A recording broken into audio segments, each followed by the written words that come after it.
গল্পের নাম রক্তের দাগ। লেখক শ্রী শরদিন্দু বন্দ্যোপাধ্যায়। স্বাধীনতা প্রাপ্তির পর প্রথম বসন্ত ঋতু আসিয়াছে। দক্ষিণ হইতে ঝিরিঝিরি বাতাস দিতে আরম্ভ করিয়াছে। কলিকাতা শহরের এখানে ওখানে দেয়ে দুই চারিটা শহুরে গাছ আছে, তাহাদের অঙ্গেও আরক্তিম নবকিশোরায়ের রোমাঞ্চ ফুটিয়াছে। শুনিয়াছি এই সময় মনুষ্যদেহের গ্রন্থিগুলিতেও নতুন করিয়া রস সঞ্চার হয়। ব্যোমকেশ তক্তপোষের উপর কাত হইয়া শুইয়া কবিতার বই পড়িতেছি। আমি ভাবিতেছিলাম, ওরে কবি, সন্ধে হয়ে এলো। আজকাল বসন্তকালে সমাগম হইলেই মনটা কেমন উদাস হইয়া যায়। বয়স বাড়িতেছে। সন্ধ্যার মুখে সত্যবতী আমাদের বসিবার ঘরে প্রবেশ করিল। দেখিলাম সে চুল বাঁধিয়াছে, খোপায় বেলফুলের মালা জড়াইয়াছে, পরনে বাসন্তী রঙের হালকা শাড়ি। অনেকদিন তাহাকে সাজগোজ করিতে দেখি নাই। সে তক্তপোষের পাশে বসিয়া হাসি হাসি মুখে ব্যোমকেশকে বলিল, কী রাত্রির বই মুখে করে পড়ে আছে, চলো না কোথাও বেরিয়ে আসি গিয়ে। ব্যোমকেশ সাড়া দিল না। আমি প্রশ্ন করিলাম, কোথায় বেড়াতে যাবে? গড়ের মাঠে? সত্যবতী বলিল, না না, গড়ের মাঠে নয়, কলকাতার বাইরে। এই ধরো কাশ্মীর কিংবা। ব্যোমকেশ বই মুড়িয়া আস্তে আস্তে উঠিয়া বসিল। থিয়েটারি ভঙ্গিতে ডান হাত প্রসারিত করিয়া বিশুদ্ধ মন্দাক্রান্তা ছন্দে আবৃত্তি করিল। ইচ্ছা সম্যক ভ্রমণ গমনে কিন্তু পাথেয় নাস্তি, পায়ে শিখলি মন উড়ু উড়ু, একই দৈবের শাস্তি। সবিস্ময়ে প্রশ্ন করিলাম, এটা কোত্থেকে পেলে? বলবো কেন? ব্যোমকেশ আবার কাত হইয়া বই খুলিল। হাতে কাজ না থাকিলে লোকে জ্যাঠার গঙ্গাযাত্রা করে। ব্যোমকেশ বাংলা সাহিত্যের পুরনো কবিদের লইয়া পড়িয়াছিল। ভারতচন্দ্র হইতে আরম্ভ করিয়া সমস্ত কবিকে একে একে শেষ করিতেছিল। ভয় দেখাইয়াছিল অতি আধুনিক কবিদেরও সে ছাড়িবে না। আমি সন্ত্রস্ত হইয়া উঠিয়াছিলাম। কোন দিন হয়তো নিজেই কবিতা লিখিতে শুরু করিয়া দিব। আজকাল ছন্দ ও মিলের বালাই ঘুচিয়া যাওয়ায় কবিতা লেখার আর কোনো অন্তরায় নাই। কিন্তু সত্যান্বেষী ব্যোমকেশ কবিতা লিখিলে তাহা যে কিরূপ মারাত্মক বস্তু হইয়া দাঁড়াইবে ভাবিতেও শরীর কণ্টকিত হয়। সেই যে খোকাকে একখানা আবল তাবল কিনিয়া দিয়েছিলাম, ব্যোমকেশের কাব্যিক প্রেরণার মূল সেইখানেই। তারপর বইয়ের দোকানের অংশীদার হইয়া গোদের উপর বিস্ফোরা হইয়াছে।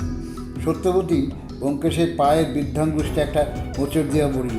ওঠো না, আবার শুলো কেন? ব্যোমকেশ ধর্মর করিয়া উঠিয়া বসিল। কাশ্মীর যেতে কত খরচ জানো? কত? অন্তত 1000 টাকা। অত টাকা পাবো কোথায়? সত্যবতী রাগ করিয়া উঠিয়া দাঁড়াইল। বলল, জানি না, আমি ওসব কিচ্ছু জানি না। যাবে কি না সেটা বলো। বললাম তো, টাকা নেই। এই সময় বহির্দ্বারে টোকা পড়িল। বেশ একটা উপভোগ্য দাম্পত্য কলহের সূত্রপাত হইতেছিল, বাধা পড়িয়া গেল। সত্যবতী ব্যোমকেশকে কোপকটাক্ষে আটপোড়া করিয়া দিয়া ভিতরের দিকে চলিয়া গেল। ঘরের আলো জ্বালিয়া দ্বার খুলিলাম। যে লোকটি দ্বারের বাহিরে দাঁড়াইয়া আছে তাহাকে দেখিয়া সহসা কিশোর বয়স্ক মনে হয়।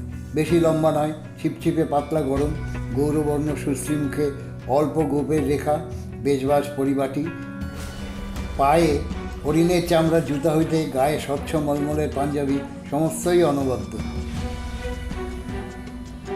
কাকে চান? সত্যান্বেষী ব্যোমকেশবাবুকে। আসুন। দ্বার ছাড়িয়া সরিয়া দাঁড়াইলাম। লোকটি ঘরে প্রবেশ করিয়া উজ্জ্বল বৈদ্যুতিক আলোয় সম্মুখে দাঁড়াইলে তাহার চেহারাখানা ভালো করিয়া দেখিলাম। যতটা কিশোর মনে হইয়াছিল ততটা নয়, বর্ণচোরা আম। চোখের দৃষ্টিতে দুনিয়াদারির ছাপ পড়িয়াছে। চোখের কোলে সূক্ষ্ম কালির আঁচড়। মুখের বাহ্য সৌকুমার্যের অন্তরালে হাড়ে পাক ধরিয়াছে। তবু বয়স বোধ করি 25-এর বেশি নয়। ব্যোমকেশ তক্তপোষের পাশে বসিয়া আগন্তুককে নিরীক্ষণ করিতেছিল। উঠিয়া আসিয়া চেয়ারে বসিল। সামনের চেয়ারের দিকে ইঙ্গিত করিয়া বলিল, বসুন। কি দরকার আমার সঙ্গে? লোকটি তৎক্ষণাৎ উত্তর দিল না। চেয়ারে বসিয়া কিছুক্ষণ অভিনিবেশ সহকারে পর্যবেক্ষণ করিয়া শেষে বলিল, আপনাকে দিয়ে আমার কাজ চলবে। ব্যোমকেশ ভ্রু তুলিল। তাই নাকি? কাজটা কি? যুবক পাশের পকেট হইতে একতারা নোট বাহির করিল। ব্যোমকেশের সম্মুখে অবহেলা ভরে সেগুলি ফেলিয়া দিয়ে বলিল, আমার যদি হঠাৎ মৃত্যু হয়, আপনি আমার মৃত্যুর কারণ অনুসন্ধান করবেন। এই কাজ। পরে আপনার পারিশ্রমিক দেওয়া সম্ভব হবে না, তাই আগাম দিয়ে যাচ্ছে। 1000 টাকা গুনে নিন। ব্যোমকেশ কিছুক্ষণ কুঞ্চিত চক্ষে যুবকের পানে চাহিয়া রইল। তারপর নোটের তারা গুনিয়া দেখিল 100 টাকার 10 কেতার নোট। নোটগুলিকে টেবিলের একপাশে রাখিয়া ব্যোমকেশ অলসভাবে একবার আমার পানে চোখ তুলিল। তাহার চোখের মধ্যে একটা হাসির ঝিলিক খেলিয়া গেল। তারপর সে যুবকের মুখের উপর গম্ভীর দৃষ্টি স্থাপন করিয়া বলিল, আপনাকে কয়েকটা প্রশ্ন করতে চাই। আপনার কাজ নেব কি না তা নির্ভর করবে আপনার উত্তরের উপর। যুবক সোনার সিগারেট কেস খুলিয়া ব্যোমকেশের সম্মুখে ধরিল। ব্যোমকেশ মাথা নাড়িয়া প্রত্যাখ্যান করিল। যুবক তখন নিজেই সিগারেট ধরাইয়া ধোঁয়া ছাড়িতে ছাড়িতে বলিল, প্রশ্ন করুন, কিন্তু সব প্রশ্নের উত্তর নাও দিতে পারি। ব্যোমকেশ একটু নীরব রহিল। তারপর অলস কণ্ঠে প্রশ্ন করিল, আপনার নাম? যুবকের মুখে চকিত হাসি খেলিয়া গেল। হাসিটি বেশ চিত্তাকর্ষক। সে বলিল, নামটা এখনো বলা হয়নি। আমার নাম সত্যকাম দাস। সত্যকাম? হ্যাঁ, আপনি যেমন সত্যান্বেষী, আমি তেমনি সত্যকাম। এ নাম আগে শুনিনি। সত্যকাম ছদ্মনাম নয় তো? না, আসল নাম। আপনি কোথায় থাকেন? ঠিকানা কি? কলকাতায় থাকি, 33/34 আমার স্ট্রিট। কি কাজ করেন? কাজ বিশেষ কিছুই করি না। দাস চৌধুরী কোম্পানি, সুচিত্রা এম্পোরিয়ামের নাম শুনেছেন? শুনেছি। ধর্মতলা স্ট্রিটের বড় মণিহারি দোকান। আমি সুচিত্রা এম্পোরিয়ামের অংশীদার। অংশীদার? অন্য অংশীদারটিকে? সত্যকাম একবার দম লইয়া বলিল, আমার বাবা উষাপতি দাস। ব্যোমকেশ সপ্রশ্ন নেত্রে চাহিয়া রহিল। সত্যকাম তখন ক্ষণকের জন্য ইতস্তত করিয়া অনিচ্ছা ভরে বলিল, আমার মাতামহ সুচিত্রা এম্পোরিয়ামের পত্তন করেছিল। পরে আমার বাবা তার পার্টনার হন। এখন দাদামশাই মারা গেছেন, তার অংশ আমাকে দিয়ে গেছেন। আমার মা দাদামশাইয়ের একমাত্র সন্তান, আমিও মায়ের একমাত্র সন্তান। বুঝেছি। ব্যোমকেশ ক্ষণকাল যেন অন্যমনস্ক হইয়া রহিল। তারপর নির্লিপ্ত কণ্ঠে জিজ্ঞাসা করিল, আপনি মদ খান? কিছুমাত্র অপ্রস্তুত না হইয়া সত্যকাম বলিল, খাই। গন্ধ পেলেন বুঝি? আপনার বয়স কত? 21 চলছে। জন্ম তারিখ জানতে চান? 7ই জুলাই 1927। সত্যকাম ব্যঙ্গ ভঙ্গিতে হাসিল। কতদিন মদ খাচ্ছেন? 14 বছরের বয়সে মদ ধরেছি। সত্যকাম নিঃশেষিত সিগারেটের প্রান্ত হইতে নূতন সিগারেট ধরাইল। সবসময় মদ খান? যখন ইচ্ছে হয় তখন খাই। বলিয়া সে পকেট হইতে 4 আউন্সের একটি ফ্লাক্স বাহির করিয়া দেখাইল। ব্যোমকেশ কিছুক্ষণ গালে হাত দিয়া বসিয়া রহিল। আমিও নির্বাকভাবে এই 21 বছরের ছোকরাকে দেখিতে লাগিলাম। যাহারা সর্বাং লজ্জাং পরিত্যাজ্যং ত্রিভুবন বিজয়ী হইতে চায়, তাহারা বোধ করি খুব অল্প বয়স হইতেই সাধনা আরম্ভ করে। ব্যোমকেশ মুখ তুলিয়া পূর্ববৎ নির্বিকার স্বরে বলিল, আপনার আনুষঙ্গিক দোষও আছে নাকি?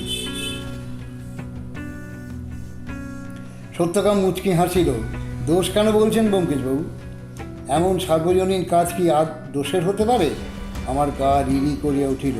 ব্যোমকেশ কিন্তু নির্বিকার মুখেই বলিল, দার্শনিক আলোচনা থাক, ভদ্রঘরের মেয়েদের উপরেও নজর দিয়েছেন? তা দিয়েছি। সত্যকামের কণ্ঠস্বরে বেশ একটু তৃপ্তির আভাস পাওয়া গেল। কত মেয়ে সর্বনাশ করেছেন? হিসেব রাখেনি ব্যোমকেশবাবু, বলিয়া সত্যকাম নির্লজ্জ হাসিল। ব্যোমকেশ মুখের একটু অরুচিসূচক ভঙ্গি করিল। আপনি বলছেন হঠাৎ আপনার মৃত্যু হতে পারে, কেউ আপনাকে খুন করবে, এই কি আপনার আশঙ্কা? হ্যাঁ। কে খুন করতে পারে? যে মেয়েদের অনিষ্ট করেছেন তাদেরই আত্মীয় স্বজন। কাউকে সন্দেহ করেন? সন্দেহ করি, কিন্তু কারোর নাম বলবো না। প্রাণ বাঁচাবার চেষ্টাও করবেন না। সত্যকাম মুখের একটা বিমর্ষ ভঙ্গি করিয়া উঠিবার উপক্রম করিল। চেষ্টা করে লাভ নেই ব্যোমকেশবাবু। আচ্ছা, আজ উঠি। আর বোধ হয় আপনার কোনো প্রশ্ন নেই। রাত্রিরে আমার একটা অ্যাপয়েন্টমেন্ট আছে। এই অ্যাপয়েন্টমেন্ট যে ব্যবসায় ঘটিত নয়, তাহা তার বাঁকা হাসি হইতেই প্রমাণ হইল। সে দ্বারের কাছে পৌঁছিল। ব্যোমকেশ পিছন হইতে জিজ্ঞাসা করিল, আপনাকে যদি কেউ খুন করে আমি জানব কী করে? সত্যকাম ফিরিয়া দাঁড়াইয়া বলিল, খবরের কাগজ পড়েন? তাহলে খবরের কাগজেই পেয়ে যাবেন। তাছাড়া আপনি নিজেও খোঁজ খবর নিতে পারেন। বেশি দিন বোধহয় অপেক্ষা করতে হবে না। সত্যকাম প্রস্থান করিল। আমি দরজা বন্ধ করিয়া তক্তপোষে আসিয়া বসিলাম। সত্যবতী হাসি ভরা মুখে পুনঃপ্রবেশ করিল। মনে হইল সেই দরজার আড়ালেই ছিল। 1000 টাকার জন্য ভাবছিলে, পেলে তো 1000 টাকা? ব্যোমকেশ বিরস মুখে নোটগুলি সত্যবতীর দিকে বাড়াইয়া দিয়ে বলিল, পিপিলিকা খায় চিনি, চিনি যোগান চিন্তামণি। আর কি, এবার কাশ্মীর যাত্রার উদ্যোগ আয়োজন শুরু করে দাও। আমাকে বললো, কেমন দেখলে ছোকরাকে? বললাম, এত কম বয়সে এমন দোকান কাটা বেহায়া আগে কখনো দেখিনি। ব্যোমকেশ বলল, আমিও না। কিন্তু আশ্চর্য, নিজের প্রাণ বাঁচাতে চায় না, মরার পর অনুসন্ধান করাতে চায়। পরদিন সকালবেলা সত্যবতী বলল, কাশ্মীর যে যাবে, লেপ বিছানা কই? ব্যোমকেশ বলল, কেন? গত বছর পাটনায় তো ছিল। সত্যবতী বলিল, সে তো সব দাদার, আমাদের কি কিছু আছে? নেহাত কলকাতার সিট, তাই চলে যায়। কাশ্মীর যেতে হলে অন্তত 2টো বিলিতি কম্বল চাই, আর আমার জন্য একটা বিভার কোট। চলো অজিত, বেরোনো যাক। প্রশ্ন করলাম, কোথায় যাবে?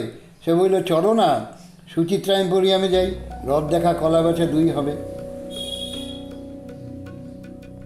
বললাম, সত্যবতীকে চলুক না, নিজে পছন্দ করে কেনাকাটা করতে পারবে। ব্যোমকেশ সত্যবতীর পানে তাকাইল। সত্যবতী করুণ স্বরে বলল, যেতে তো ইচ্ছে করছে, কিন্তু যাই কী করে? খোকার স্কুলে গাড়ি আসবে যে। ব্যোমকেশ বলল, তোমার যাওয়ার দরকার নেই, আমি তোমার জিনিস পছন্দ করে নিয়ে আসবো, দেখো অপছন্দ হবে না। সত্যবতী ব্যোমকেশের পানে সহাস্য কটাক্ষপাত করিয়া ভিতরে চলিয়া গেল। ব্যোমকেশের পছন্দের উপর তাহার যে অটল বিশ্বাস আছে, তাহাই বোধহয় জানাইয়া গেল। সত্যবতীর শৌখিন জিনিসের কেনাকাটা অবশ্য চিরকাল আমিই করিয়া থাকি, কিন্তু এখন বসন্তকাল পড়িয়াছে, ফাল্গুন মাস চলিতেছে। দুজনে বাহির হইলাম। 9:30টার সময় ধর্মতলা স্ট্রিটে পৌঁছিয়া দেখিলাম এম্পোরিয়ামে দ্বার খুলিয়াছে। প্রকাণ্ড প্রকাণ্ড আস্ত কাঁচের জানলা হইতে পর্দা সরিয়া গিয়াছে।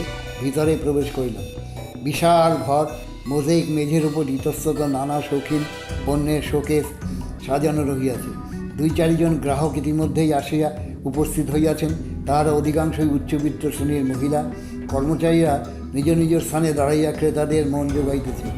একটি প্রৌঢ়গোছের ভদ্রলোক ঘরের এ প্রান্ত হইতে ও প্রান্ত পদচারণা করিতে করিতে সর্বত্র নজর রাখিয়াছেন। আমরা প্রবেশ করিলে প্রৌঢ় ভদ্রলোক আমাদের কাছে আসিয়া সশ্রম্ভম অভ্যর্থনা করিলেন। আস্তে গ্রাহক, কী চাই বলুন? ব্যোমকেশ ঘরের এদিক ওদিক তাকাইয়া কুণ্ঠিত স্বরে বলিল, সামান্য জিনিস, গোটা 2 বিলিতি কম্বল পাওয়া যাবে কি? নিশ্চয়ই, আসুন আমার সঙ্গে। ভদ্রলোক আমাদের একদিকে লইয়া চলিলেন। আর কিছু? আর একটা মেয়েদের বিভার কোট পাবেন, এই যে লিফট, উপরে কম্বল, বিভার কোট 2 পাবেন। ঘরের কোণে একটি ছোট লিফট ওঠানামা করিতেছে। আমরা তাহার সামনে গিয়ে দাঁড়াইতেই পিছন হইতে কে বলিল, আমি এদের দেখছি। পরিচিত কণ্ঠস্বরে পিছু ফিরিয়ে দেখিলাম সত্যকাম। সিল্কের স্যুট পরা, ছিমছাম চেহারা। এতক্ষণ সে বোধহয় এই ঘরেই ছিল, বিজাতীয় পোশাকের জন্য লক্ষ্য করিলেন। প্রৌঢ় ভদ্রলোকটি তাহাকে দেখিয়া বললেন, ও আচ্ছা, তুমি এদের তাহলে ওপরে নিয়ে যাও, এরা বিলিতি কম্বল আর বিভার কোট কিনবেন বলিয়া আমাদের দিকে একটু হাসিয়া অন্যত্র চলিয়া গেলেন।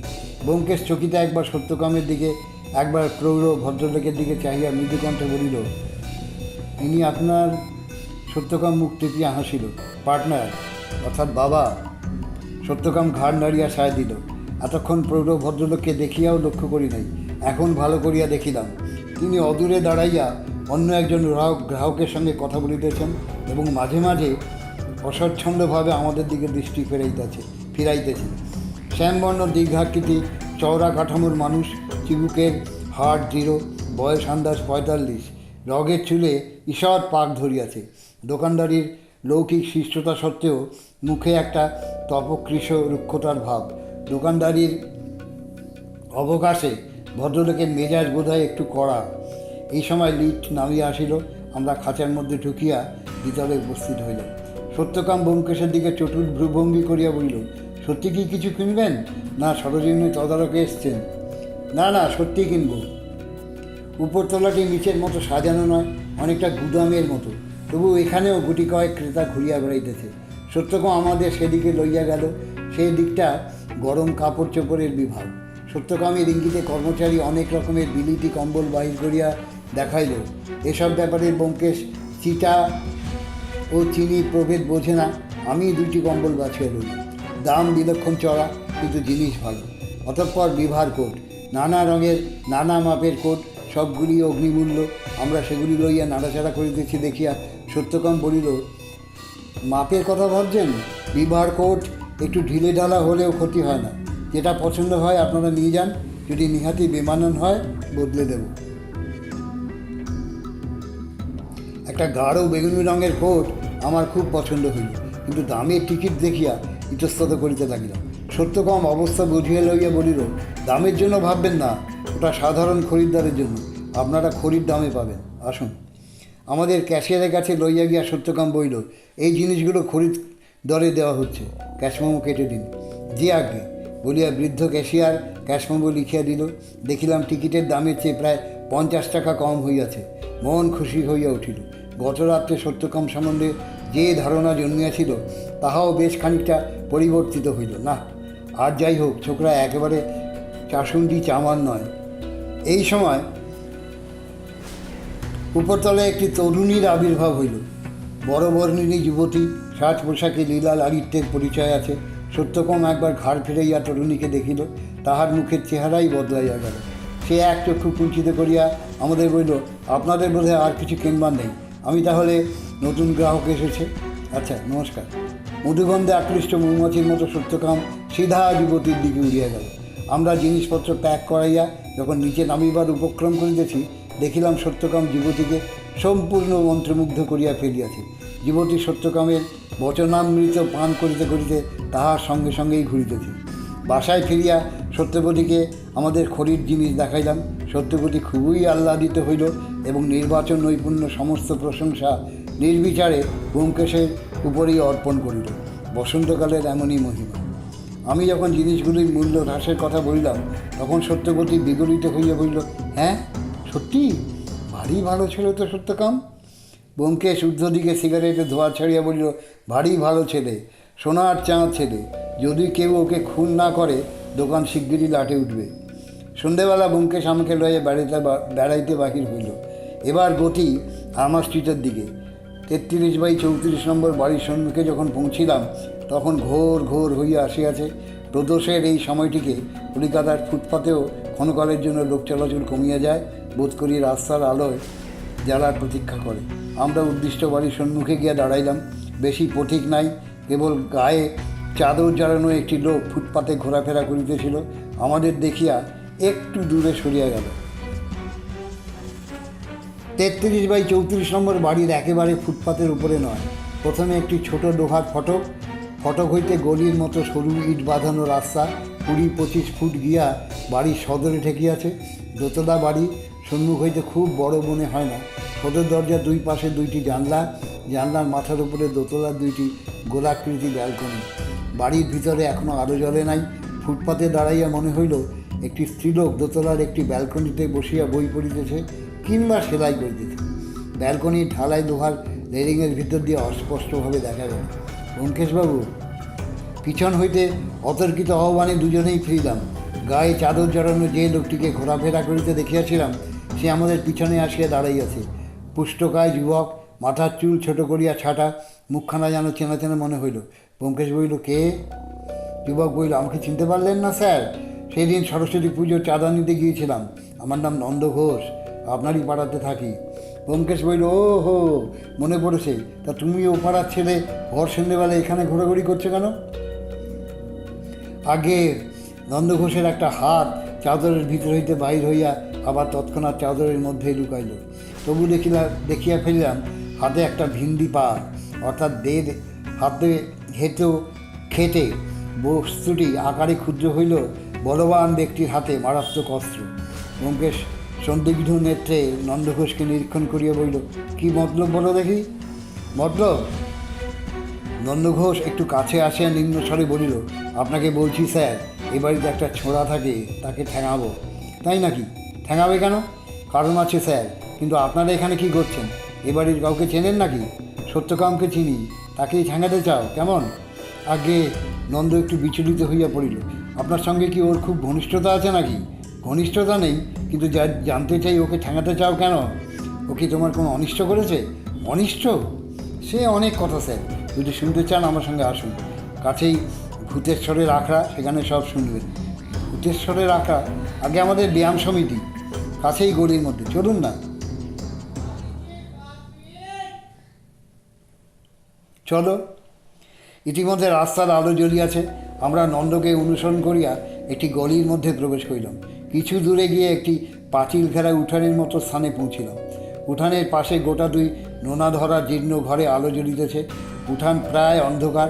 সেখানে কয়েকজন কোপনি করা যুবক দণ্ডবৈঠক দিতেছে, মুগুর ঘুরাইতেছে এবং নানা প্রকারের দেহযন্ত্রকে মজবুত করিতেছে। নন্দ পাশ কাটাইয়া আমাদের ঘরে লইয়া গেল। ঘরের মেঝে শতরঞ্চি পাতা একটি অতিকায় ব্যক্তি বসিয়া আছেন। নন্দ পরিচয় করাইয়া দিল, ইনি ব্যায়াম সমিতির ওস্তাদ, নাম ভূতেশ্বর রায়। সার্থক নামা ব্যক্তি, কারণ তার গায়ের রং ভূতের মতো এবং মুখখানা বাঘের মতো, উপরন্তু দেহায়তন হাতির মতো। মাথায় একগাছিও চুল নাই, বয়স 60-এর কাছাকাছি। ইনি বোধহয় যৌবনকালে গুন্ডা ছিলেন অথবা কুস্তিগীর ছিলেন। বয়োগত ব্যায়াম সমিতি খুলিয়া বসিয়াছেন। নন্দ বলিল, ভূতেশ্বরদা, ব্যোমকেশবাবু মস্ত ডিটেকটিভ, সত্যকামকে চেনেন? ভূতেশ্বর ব্যোমকেশের দিকে বাঁকা চোখ ফিরাইয়া বলিল, আপনি পুলিশের লোক? ওই ছোড়ার মুরব্বী? ব্যোমকেশ সবিনয় জানাইল যে সে পুলিশের লোকও নয়, সত্যকামের সহিত তাহার আলাপ মাত্র একদিনে। সত্যকামকে প্রহার করিবার প্রয়োজন কেন হইয়াছে তাহাই শুধু জানিতে চায়, অন্য কোনো দুরভিসন্ধি নাই। ভূতেশ্বর একটু নরম হইয়া বললেন, ছোড়া পগেয়া পাজি, পাড়ার কয়েকজন ভদ্রলোক আমার কাছে নালিশ করেছে। ছোড়া মেয়েদের বিরক্ত করে, এটা ভদ্রলোকের পাড়া, এ পাড়ায় এসব চলবে না।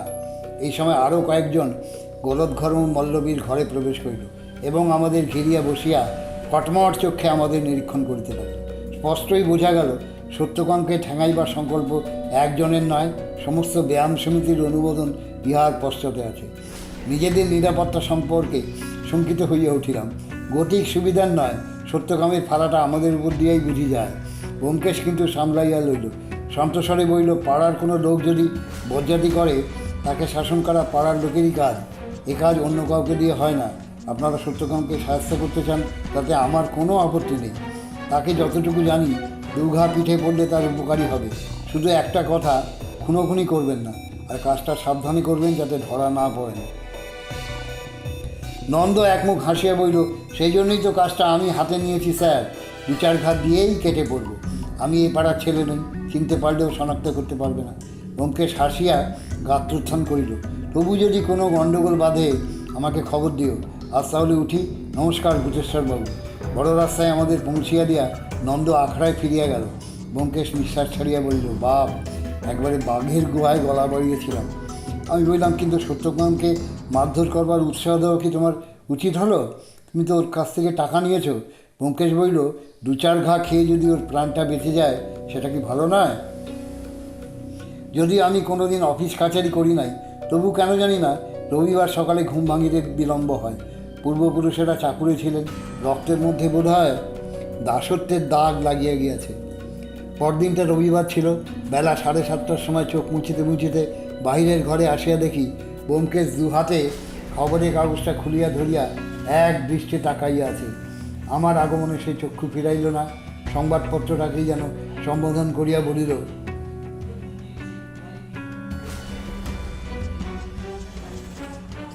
নিশা স্বপন সমতর, এবারও তার দূর। তাহার ভাব গতিক ভালো ঠেকিল না। জিজ্ঞাসা করিলাম, কী হয়েছে? সে কাগজ নামাইয়া রাখিয়া বলিল, সত্যকাম কাল রাত্রে মারা গেছে। হ্যাঁ, মারা গেছে? কিসে মারা গেল? তা জানি না, তৈরি হয়ে নাও, 8 ঘন্টার মধ্যেই বেরোতে হবে। আমি কাগজখানা তুলিয়া লইলাম।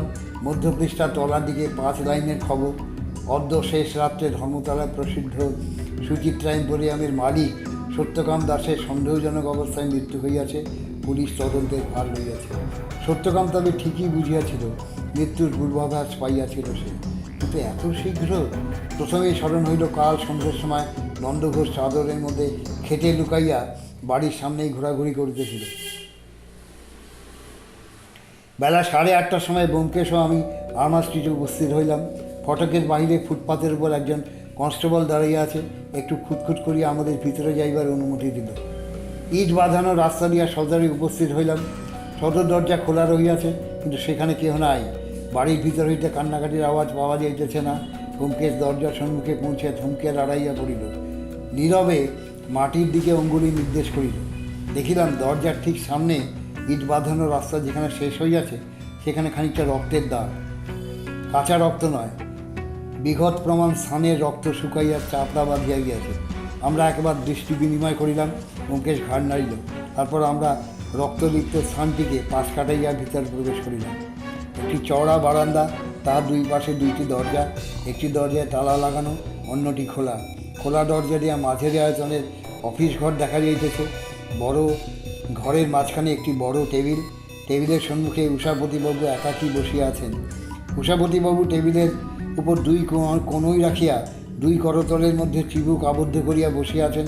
আমরা প্রবেশ করিলে দুঃস্বপ্ন ভরা চোখ তুলিয়া চাহিলেন, শুষ্ক নিষ্প্রাণ স্বরে বলিলেন, কী চাই? ব্যোমকেশ টেবিলের পাশে গিয়ে দাঁড়াইল, সহানুভূতিপূর্ণ স্বরে বলিল, এ সময় আপনাকে বিরক্ত করতে এলাম, মাফ করবেন, আমার নাম ব্যোমকেশ বক্সী। উষাপতিবাবু ঈষৎ সজাগ হইয়া পর্যায়ক্রমে আমাদের দিকে চোখ ফিরাইলেন। তারপর বললেন, আপনাদের আগে কোথায় দেখেছি না? বোধহয় সুচিত্রায়। কী নাম বললেন? ব্যোমকেশ বক্সী। ইনি অজিত বন্দ্যোপাধ্যায়। কাল আমরা আপনার দোকানে গিয়েছিলাম। উষাপতিবাবু আমাদের নাম পূর্বে শুনিয়াছেন বলিয়া মনে হইল না, কিন্তু খদ্দেরের প্রতি দোকানদারের স্বাভাবিক শিষ্টতা বোধ হয় তাহার অস্থিমজ্জাগত। তাই কোনো প্রকার অধীরতা প্রকাশ না করিয়া বললেন, কিছু দরকার আছে কি? আমি আজ একটু বাড়িতে একটা দুর্ঘটনা ঘটে গেছে। ব্যোমকেশ বলিল, জানি, সেই জন্যেই এসেছি। সত্যকামবাবু, আপনি সত্যকামকে চিনতেন? মাত্র পরশুদিন তার সঙ্গে দেখা হয়েছে। তিনি আমার কাছে একটা প্রস্তাব নিয়ে এসেছিলেন। কী প্রস্তাব? তিনি প্রস্তাব করেছিলেন যে হঠাৎ যদি তার মৃত্যু হয়, আমি তার মৃত্যু সম্বন্ধে যেন অনুসন্ধান করি। উষাপতিবাবু এবার খাড়া হইয়া বসিলেন, কিছুক্ষণ নির্বিমেষ চক্ষে চাহিয়া থাকিয়া যেন প্রবল হৃদয়াবেগ গ্রহণ করিয়া লইলেন। তারপর সংযত স্বরে বলিলেন, আপনারা বসুন। সত্যকাম তাহলে বুঝতে পেরেছিল, কিন্তু মাফ করবেন, আপনার কাছে সত্যকাম কেন গিয়েছিল বুঝতে পারছি না। আপনার পরিচয়, মানে আপনি কি পুলিশের লোক? কিন্তু পুলিশ তো কাল রাত্রেই এসেছিল। তারা না, আমি পুলিশের লোক নই, আমি সত্যান্বেষী, বেসরকারি ডিটেকটিভ বলতে পারি। ও! উষাপতিবাবু অনেকক্ষণ চুপ করিয়া রহিলেন। তারপর বললেন, সত্যকাম কাকে সন্দেহ করে আপনাকে বলেছিল কি? না, কারণ নাম করেনি। এখন আপনি যদি অনুমতি করেন আমি অনুসন্ধান করতে পারি, কিন্তু পুলিশ তো অনুসন্ধানের ভার নিয়েছে। তার চেয়ে বেশি আপনি কি করতে পারবেন? কিছুই হয়তো করতে পারবো না, কিন্তু তবুও চেষ্টা করতে পারি। এত বড় শোকের মধ্যে উষাপতিবাবু যে বিষয় বুদ্ধি হারান নাই, তাহার পরিচয় এবারে পাইলাম। তিনি বললেন, আপনি প্রাইভেট ডিটেকটিভ, আপনাকে কত পারিশ্রমিক দিতে হবে? ব্যোমকেশ বলল, কিছুই দিতে হবে না, আমার পারিশ্রমিক সত্যকামবাবু দিয়ে গেছেন। উষাপতিবাবু প্রখর চক্ষে ব্যোমকেশের পানে চাহিলেন, তারপর চোখ নামিয়ে বললেন, ও, তা আপনি অনুসন্ধান করতে চান, করুন, কিন্তু কোনো লাভ নেই। ব্যোমকেশ বলল, লাভ নেই কেন? সত্যকাম তো আর ফিরে আসবে না, শুধু জল ঘোলা করে লাভ কী? ব্যোমকেশ কিছুক্ষণ স্থির নেত্রে উষাপতিবাবুর পানে চাহিয়া থাকিয়া ধীরস্বরে বলল, আপনার মনের ভাব আমি বুঝতে পেরেছি, আপনি নিশ্চিন্ত থাকুন, জল ঘোলা হতে আমি দেব না। আমার উদ্দেশ্য শুধু সত্য আবিষ্কার করা। উষাপতিবাবু একটি ক্লান্ত নিঃশ্বাস ফেললেন, বললেন, বেশ, আমাকে কি করতে হবে বলুন। ব্যোমকেশ বলল, কাল কখন কিভাবে সত্যকামবাবুর মৃত্যু হয়েছিল আমি কিছুই জানি না, আপনি বলতে পারবেন কি? উষাপতিবাবুর মুখখানা যেন আরও ক্লিষ্ট হয়ে উঠিল। তিনি বুকের ওপরে একবার হাত বুলাইয়া বললেন, আমিই বলি, আর কে বলবে? কাল রাতে 1টার সময় আমি নিজের ঘরে ঘুমোচ্ছিলাম। হঠাৎ একটা আওয়াজ শুনে ঘুম ভেঙে গেল। দুম করে একটা আওয়াজ, মনে হলো যেন সদরের দিক থেকেই এলো। মাফ করবেন, আপনার শোবার ঘর কোথায়? উষাপতিবাবু ছাদের দিকে অঙ্গুলি নির্দেশ করিয়া বললেন, এর ওপরের ঘর, আমি একাই শুই, পাশের ঘরে স্ত্রী শোন। আর সত্যকামবাবু কোন ঘরে শুতেন? সত্যকাম নিচে শুতো, ওই যে বারান্দার ওপারে ঘরের দোরে তালা লাগানো রয়েছে, ওটা তার শোবার ঘর ছিল। আমার স্ত্রীর শোবার ঘর ওর ওপরে। সত্যকামবাবু নিচে শুতেন কেন? উষাপতিবাবু উত্তর দিলেন না, উদাস চক্ষে বাইরের জানলার দিকে তাকাইয়া রহিলেন। তাহার ভাবভঙ্গি হইতে স্পষ্টই বোঝা গেল যে রাত্রিকালে নির্বিঘ্নে বহির্গমন ও প্রত্যাগমনের সুবিধার জন্যই সত্যকাম নিচের ঘরে শয়ন করিত। তাহার রাত্রে বাড়ি ফিরিবার সময়েরও কোনো ঠিক ছিল না। এই সময় ভিতর দিকের দরজার পর্দা সরাইয়া একটি মেয়ে হাতে শরবতের গ্লাস লইয়া প্রবেশ করিল এবং আমাদের দেখিয়া থমকিয়া গেল। অনিশ্চিত স্বরে একবার মামা বলিয়া যৌজ তস্থ হইয়া রহিল। মেয়েটির বয়স 17-18, সুন্দরী নয়, কিন্তু পুরন্ত গরম চটক আছে। বর্তমানে তাহার মুখে চোখে সংখ্যার কালো ছায়া পড়িয়াছে। উষাপতিবাবু তাহার দিকে মুখ ফেরাইয়া বললেন, দরকার নেই। মেয়েটি চলিয়া গেল। ব্যোমকেশ জিজ্ঞাসা করিল, আপনার বাড়িতে কে কে থাকে? উষাপতিবাবু বললেন, আমরা ছাড়া আমার 2 ভাগ্নি থাকে। এটি আপনার ভাগ্নি? হ্যাঁ। কতদিন এরা আপনার কাছে আছে? বছরখানেক আগে ওদের বাপ মা মারা যায়। মা বাপ মারা যায়, মা আগেই গিয়েছিল। সেই থেকে আমি ওদেরই প্রতিপালন করছি। বাড়িতে আমরা কজন ছাড়া আর কেউ নেই। চাকর বাকর, পুরনো চাকর সহদেব বাড়িতেই থাকে। সে ছাড়া একটা ঝি আর বামনি আছে, তারা রাত্রে থাকে না। বুঝেছি। তারপর কাল রাত্রির ঘটনা বলুন। উষাপতিবাবু চোখের উপর দিয়া একবার করতল চালাইয়া বললেন, হ্যাঁ।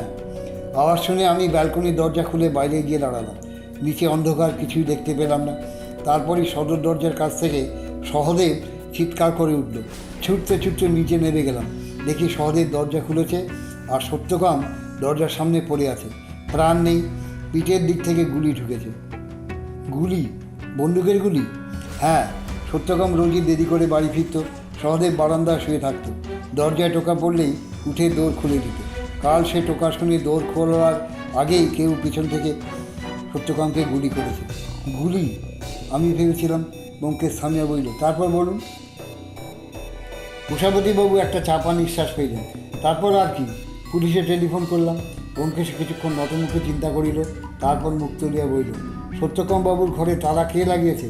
উষাপতি বললেন, সত্যকাম যখনই বাড়ি থেকে বেরোত নিজের ঘরে তালা দিয়ে যেত। কারো বোধহয় তালা দিয়েই বেরিয়েছিল।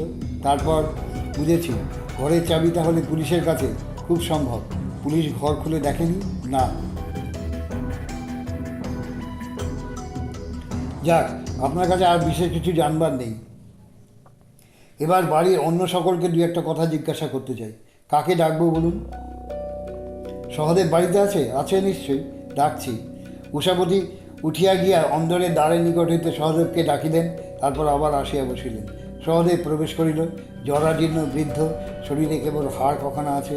মাথার ঝাঁকড়া ঝাঁকড়া চুল, ভ্রুটিও পাকা, এমনকি চোখের মণি পর্যন্ত ফ্যাকাশে হইয়া গিয়াছে। রোদচর্ম, শিথিল পেশি, মুখে হামলার মতো ভাব। ব্যোমকেশ জিজ্ঞাসা করিল, তোমার নাম সহদেব? তুমি কত বছর এ বাড়িতে কাজ করছো? সহদেব উত্তর দিল না। ফ্যালফ্যাল করিয়া একবার আমাদের দিকে, একবার উষাপতিবাবুর দিকে তাকাইতে লাগিল। উষাপতিবাবু বললেন, ও আমার শ্বশুরের সময় থেকে এই বাড়িতে আছে, প্রায় 35 বছর। ব্যোমকেশ সহদেবকে বলল, তুমি কাল রাত্রে? ব্যোমকেশ কথা শেষ করিবার আগেই সহদেব হাত জোর করিয়া বলল, আমি কিছু জানি নে বাবু। ব্যোমকেশ বলল, আমার কথাটা শুনে উত্তর দাও। কাল রাত্রে সত্যকামবাবু যখন দৌড়ে টোকা দিয়েছিলেন তখন তুমি জেগেছিলে? সহদেব পূর্ববৎ জোর হস্তে বলল, আমি কিছু জানি নে বাবু। ব্যোমকেশ তীক্ষ্ণ দৃষ্টিতে তাকে বিদ্ধ করিয়া বলল, মনে করবার চেষ্টা করো, সে সময় দুম করে একটা আওয়াজ শুনেছিলে? আমি কিছু জানি নে বাবু। অতঃপর ব্যোমকেশ যত প্রশ্নই করিল, সহদেব তার একটি মাত্র উত্তর দিল, আমি কিছু জানি নে বাবু। এই সর্বাঙ্গীন অজ্ঞতা কতখানি সত্য অনুমান করা কঠিন। মোট কথা, সহদেব কিছু জানিলেও বলিবে না। ব্যোমকেশ বিরক্ত হইয়া বলল, তুমি যেতে পারো। উষাপতিবাবু, এবার আপনার ভাগ্নিকে ডেকে পাঠান। উষাপতিবাবু সহদেবকে বললেন, চুমকিকে ডেকে দে। সহদেব চলিয়া গেল। কিছুক্ষণ পরে চুমকি প্রবেশ করিল। চেষ্টাকৃত দৃঢ়তার সহিত টেবিলের পাশে আসিয়া দাঁড়াইল। দেখিলাম তার মুখে আশঙ্কার ছায়া আরও গাঢ় হইয়াছে। আমাদের দিকে চোখ তুলিয়াই আবার নত করিল। ব্যোমকেশ সহজ সুরে বলল, তোমার মামার কাছে শুনলাম তুমি বছরখানেক হলে এ বাড়িতে এসছো। আগে কোথায় থাকতে? চুমকি ধরা ধরা গলায় বলল, মানিকতলায়। লেখাপড়া করো? কলেজে পড়ি। আর তোমার ভাই? দাদাও কলেজে পড়ে। আচ্ছা, কাল রাত্রিরে তুমি কখন জানতে পারলে? চুমকি একটু দম লইয়া আস্তে আস্তে বলল, আমি ঘুমোচ্ছিলুম। দাদা এসে দৌড়ে ধাক্কা দিয়ে ডাকতে লাগলো, তখন ঘুম ভাঙল। ও, তুমি রাত্রিরে ঘরের দরজা বন্ধ করেছো? চুমকি যেন থতমতো খাইয়ে গেল। বলল, হ্যাঁ। তোমার শোবার ঘর নিচে না উপরে? নিচে, পিছন দিকে। আমার ঘরের পাশে দাদার ঘর। তাহলে বন্দুকের আওয়াজ তুমি শুনতে পাওনি? না। ঘুম ভাঙার পর তুমি কী করলে? দাদা আর আমি এই ঘরে এলুম। মামা পুলিশকে ফোন করছিল। আর তোমার মামিমা? তাকে তখন দেখিনি। এখান থেকে উপরে গিয়ে দেখলাম তিনি নিজের ঘরের মেঝে অজ্ঞান হয়ে পড়ে আছেন। চুমকির চোখে জল ভরিয়ে উঠিল। ব্যোমকেশ সদয় কণ্ঠে বলল, আচ্ছা তুমি এখন যাও, তোমার দাদাকে একটু পাঠিয়ে দাও তো। চুমকি ঘরের বাহিরে যাইতে না যাইতেই তাহার দাদা ঘরে প্রবেশ করিল। মনে হইল সে দ্বারের বাহিরে অপেক্ষা করিয়াছিল। ভাই বোনের চেহারায় খানিকটা সাদৃশ্য আছে, কিন্তু ছেলেটির চোখের দৃষ্টি একটু অদ্ভুত ধরনের। প্যাঁচার চোখের মতো তাহার চোখেও একটা নির্বিবেশ অচঞ্চল একাগ্রতা। সে অত্যন্ত সংযতভাবে টেবিলের পাশে আসিয়া দাঁড়াইল এবং নিষ্পলক চোখে ব্যোমকেশের পানে চাহিয়া রইল। সওয়াল জবাব আরম্ভ হইল। তোমার নাম কি? শীতাংশু দত্ত। বয়স কত? 20। কাল রাতে তুমি জেগেছিলে? হ্যাঁ। কি করছিলে? পড়ছিলাম। কি পড়ছিলে? পরীক্ষার পড়া? না, গোর্কির লোয়ের ডেপস পড়ছিলাম। রাত্রে পড়া আমার অভ্যেস। ও, বন্দুকের আওয়াজ শুনতে পেয়েছিলে? পেয়েছিলাম, কিন্তু বন্দুকের আওয়াজ বলে বুঝতে পারিনি। তারপর সহদেবের চিৎকার শুনে গিয়ে দেখলাম। তারপর ফিরে এসে তোমার বোনকে জাগালে? হ্যাঁ। ব্যোমকেশ কিছুক্ষণ চিবুকের তলায় করতল রাখিয়া বসে রইল। দেখিলাম উষাপতিবাবু নির্লিপ্তভাবে বসে আছেন। প্রশ্নোত্তরে সব কথা তার কানে যাইতেছে কিনা সন্দেহ। মনের অন্ধকার অতলে তিনি ডুবিয়ে গিয়াছেন। ব্যোমকেশ আবার সবার আরম্ভ করল। তুমি রাত্রে শোবার সময় দরজা বন্ধ করে শো? না, খোলা থাকে। চুমকির দোর বন্ধ থাকে? হ্যাঁ, ও তো মেয়ে, তাই। যাক, কাল রাত্রে সকালে শুয়ে পড়বার পর তুমি বাড়ির বাইরে গিয়েছিলে? না। সদর দরজা ছাড়া বাড়ি থেকে বেরোবার অন্য কোনো রাস্তা আছে? আছে, খিড়কির দরজা। কাল রাতে খিড়কির দরজা দিয়ে কেউ বেরিয়েছিল? না, বেরোলে আমি জানতে পারতাম। খিড়কির দরজা আমার ঘরের পাশেই। দোর খুললে ক্যাঁচ ক্যাঁচ শব্দ হয়। তাছাড়া রাত্রে খিড়কির দরজায় তালা লাগানো থাকে। তাই নাকি? তার চাবি কার কাছে থাকে? সহদেবের কাছে। সত্যকামবাবু রাত্রে দেরি করে বাড়ি ফিরতেন তুমি জানো? জানি। রোজ জানতে পারতে কখন তিনি বাড়ি ফেরেন? রোজ নয়, মাঝে মাঝে পারতাম। আচ্ছা, তুমি এখন যেতে পারো। শীতাংশু আরও কিছুক্ষণ ব্যোমকেশের বাড়ি নিষ্পলক চাহিয়া থাকিয়া ধীরে ধীরে উঠিয়া গেল। ব্যোমকেশ উষাপতিবাবুর দিকে ফিরিয়া ঈষৎ সংকুচিত স্বরে বলিল, উষাপতিবাবু, এবার আপনার স্ত্রীর সঙ্গে একবার দেখা হতে পারে কি? উষাপতিবাবু চমকিয়া উঠিলেন। আমার স্ত্রী? কিন্তু তিনি, তার অবস্থা আমি বুঝতে পারছি। তাকে এখানে আসতে হবে না। আমি তার ঘরে গিয়ে দু একটা কথা। ব্যোমকেশের কথা শেষ হইল না। একটি মহিলা অধীর হস্তে পর্দা সরাইয়া ঘরে প্রবেশ করিল। তিনি যে উষাপতিবাবুর স্ত্রী তাহাতে সন্দেহ রইল না। ব্যোমকেশকে লক্ষ্য করিয়া তিনি তীব্র স্বরে বললেন, কেন আপনি আমার স্বামীকে এমনভাবে বিরক্ত করছেন বলুন তো? কী চান আপনি? কেন এখানে এসেছেন? আমরা তাড়াতাড়ি উঠিয়া দাঁড়াইলাম। মহিলাটির বয়স বোধ করি 40-এর কাছাকাছি, কিন্তু চেহারা দেখিয়া আরও কম বয়স বলে মনে হয়। রং ফর্সা, মুখে সৌন্দর্যের চিহ্ন একেবারে লুপ্ত হয় নাই। বর্তমানে তাহার মুখে পুত্রশোক অপেক্ষা ক্রোধই অধিক ফুটিয়াছে।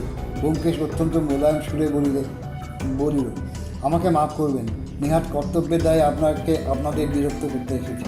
মহিলাটি বললেন, কে ডেকেছে আপনাকে? এখানে আপনার কোনো কর্তব্য নেই। যান আপনি, আমাদের বিরক্ত করবেন না। ব্যোমকেশ বলল, আপনি কি চান না যে সত্যকামবাবুর মৃত্যুর একটা কিনারা হয়? না, চাই না। যা হবার হয়েছে। আপনি যান, আমাদের রেহাই দিন। আচ্ছা, আমি যাচ্ছি। আমরা উষাপতিবাবুর পানে চাহিলাম। তিনি বিস্ময়াভাবে সেই পানে চাহিয়াছেন, যেন নিজের চক্ষুকর্ণকে বিশ্বাস করিতে পারিতেছেন না। মহিলাটিও একবার স্বামীর প্রতি দৃষ্টি ফেরাইলেন, তারপর দ্রুতপদে ঘর হইতে বাহির হইয়া গেলেন। আমরা সদর দরজার বাহিরে আসিয়া দাঁড়াইলাম। উষাপতিবাবু আমাদের পিছনে পিছনে আসিয়াছিলেন। তাহার মুখের বিস্ময়াত ভাব সম্পূর্ণ কাটে নাই। তিনি দ্বার বন্ধ করিয়া দিবার উপক্রম করিয়া বলিলেন, আমাদের মানসিক অবস্থা বুঝে ক্ষমা করবেন, নমস্কার। দরজা প্রায় বন্ধ হইয়া আসিয়াছে। এমন সময় ব্যোমকেশ বলিল, ওটা কি? আসিবার সময় চোখে পড়ে নাই। কবাটের বাহিরের দিকে নিচের চৌকাঠ হইতে হাতখানে উঁচুতে একটা সোনালি চাকতি চকচক করিতেছে। উষাপতিবাবু দ্বার বন্ধ করিতে গিয়া থামিয়া গেলেন। চাকতিটা আয়তনে চাঁদির টাকার চেয়ে কিছু বড়। ব্যোমকেশ নত হইয়া সেটা দেখিল, আঙুল দিয়া সেটা পরীক্ষা করিল। হইল রান্তার চাকতি, গদ দিয়ে কপাটে জোড়া রয়েছে। সে সোজা হইয়া উষাপতিবাবুকে জিজ্ঞাসা করিল, এটা কি? উষাপতিবাবু দ্বিধাভরে বলিল, কি জানি, আমি আগে লক্ষ্য করেছি বলে তো মনে হচ্ছে না। ব্যোমকেশ বলিল, সম্প্রতি কেউ সেটেছে। বাড়িতে ছোটো ছেলেপুলে থাকলে বোঝা যেত, কিন্তু আপনি একবার খোঁজ নেবেন? উষাপতিবাবু সহদেবকে ডাকিলেন। সেই যথারীতি বলিল, আমি কিছু জানি না বাবু। চুমকিও কিছু বলিতে পারিল না। শীতাংশু বলিল, আমি কাল সন্ধ্যের সময় যখন বাড়ি এসেছি তখন ওটা ছিল না। আমার মাথায় নানা চিন্তা আসিতে লাগিল। সত্যকামকে যে খুন করিয়াছে সে কি নিজের পরিচয়ের ইঙ্গিতে এইভাবে রাখিয়া গিয়াছে? হরতনের টেক্কা, রোমহর্ষক উপন্যাসে এই ধরনের জিনিস দেখা যায় বটে, কিন্তু কোনো হদিশ পাওয়া গেল না। আমরা চলিয়া আসিলাম। রাস্তার বাহির হইয়া ব্যোমকেশ হাতের ঘড়ি দেখিয়া বলিল, এখনও 10টা বাজিনি, চলো থানাটা একবার ঘুরে যাওয়া যাক। থানার দিকে চলিতে চলিতে ব্যোমকেশ একসময় জিজ্ঞাসা করিল, বাড়ির লোকের এজাহার শুনলে কি মনে হলো? এই কথাটাই আমার মনের মধ্যে ঘুরপাক খাইতেছিল। বললাম, কাউকেই খুব বেশি শোকার্ত বলে মনে হলো না। ব্যোমকেশ বলিল, প্রবাদ আছে, অল্প শোকে কাতর, বেশি শোকে পাথর। বললাম, প্রবাদ থাকতে পারে, কিন্তু উষাপতিবাবু এবং তার স্ত্রীর আচরণ খুব স্বাভাবিক নয়। সত্যকাম ভালো ছেলে ছিল না, নিজের উচ্ছৃঙ্খলতায় বাপ মাকে অতিষ্ঠ করে তুলেছিল। সবই সত্যি হতে পারে, তবু ছেলে তো, একমাত্র ছেলে। আমার বিশ্বাস এই পরিবারের মধ্যে কোথাও একটা মস্ত গলদ আছে। অবশ্যই সত্যকান্ত একটা মস্ত গলদ। সে যাক, দরজার রাংটা চাকতির অর্থ কিছু বুঝলে? না, তুমি বুঝেছ? সম্পূর্ণ আকস্মিক বলতে পারে, কিন্তু তা যদি না হয়।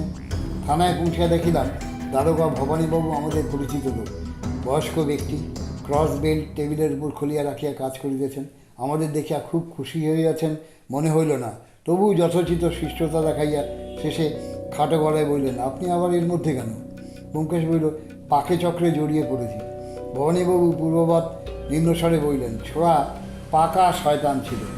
যে তাকে খুন করেছে সে সংসারের উপকার করেছে, এমন লোককে মেডেল দেওয়া উচিত।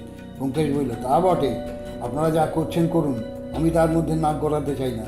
আমি শুধু জানতে চাই। ভবানীবাবু তাকে দৃষ্টি শলাকায় বিদ্ধ করিয়া বলিলেন, সত্যান্বেষণ কী জানতে চান বলুন? পোস্টমর্টেম রিপোর্ট এখনও বোধহয় আসেনি। না, সন্ধে নাগাদ পাওয়া যেতে পারে। সন্ধ্যের পর আমি আপনাকে ফোন করব। বন্দুকের গুলিতেই মৃত্যু হয়েছে? বড় বন্দুক নয়, পিস্তল কিংবা রিভলভার। গুলিটা পিঠের দিকে, বাঁ দিকে ঢুকেছে, সামনে কিন্তু বেরোয়নি, শরীরের ভেতরেই আছে। পিঠে যে ফুটো হয়েছে সেটা খুব ছোট, তাই মনে হয় পিস্তল কিংবা রিভলভার। পিঠের দিকে ফুটো হয়েছে, তার মানে যে গুলি করেছে সে সত্যকামের পেছনেই ছিল। হ্যাঁ, হয়তো ফটকের ভেতর দিয়ে ঝোপঝাড়ের মধ্যে লুকিয়ে বসেছিল। যেই সত্যকাম সদর দরজার সামনে গিয়ে দাঁড়িয়েছে অমনি গুলি করেছে, তারপর ফটক দিয়ে বেরিয়ে গেছে। এপারে একটা ব্যায়াম সমিতি আছে, আপনি জানেন? জানি, তাদের কাজ নয়, তারা দু চার ঘাট প্রখাদ দিতে পারে, খুন করবে না। সবাই ভদ্রলোকের ছেলে। ভদ্রলোকের ছেলে খুন করে না, পুলিশের মুখে এটা নতুন বটে।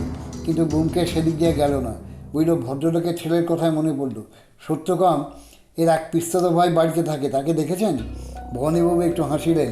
দেখেছি, পুলিশে তার নাম আছে। তাই নাকি? কী করেছে সে? ছেলেটা ভালোই ছিল, তারপর গত দাঙ্গার সময় ওর বাপকে মুসলমানেরা খুন করে, সেই থেকে ওর স্বভাব বদলে গেছে। আমাদের সন্দেহ ও কমসে কম গোটা 3 খুন করেছে। অবশ্য পাকা প্রমাণ কিছু নেই। ওর চোখের চাউনি দেখে আমারও সেই রকমই সন্দেহ হয়েছিল। আপনারা কি মনে হয় এই ব্যাপারে ওর হাত আছে? কিছুই বলা যায় না। সত্যকামের মতো পাঠা যেখানে আছে সেখানে সবই সম্ভব। তবে যদ্দূর জানতে পারলাম, যখন খুন হয় তখন সে বাড়ির মধ্যেই ছিল। সহদেবের চিৎকার শুনে ওর মামা আর ও একসঙ্গে সদর দরজায় পৌঁছেছিল। সত্যকামকে পিছন থেকে যে গুলি করেছে তার পক্ষে সেটা সম্ভব নয়। ব্যোমকেশ প্রশ্ন করল, ছাতের ওপর থেকে গুলি করা কি সম্ভব? ভবানীবাবু বললেন, ছাতের ওপর থেকে গুলি করলে গুলিটা শরীরের ওপর দিয়ে নিচের দিকে যেত। গুলিটা গেছে পিছন দিক থেকে সামনের দিকে। সুতরাং এই সময় টেলিফোন বাজিল।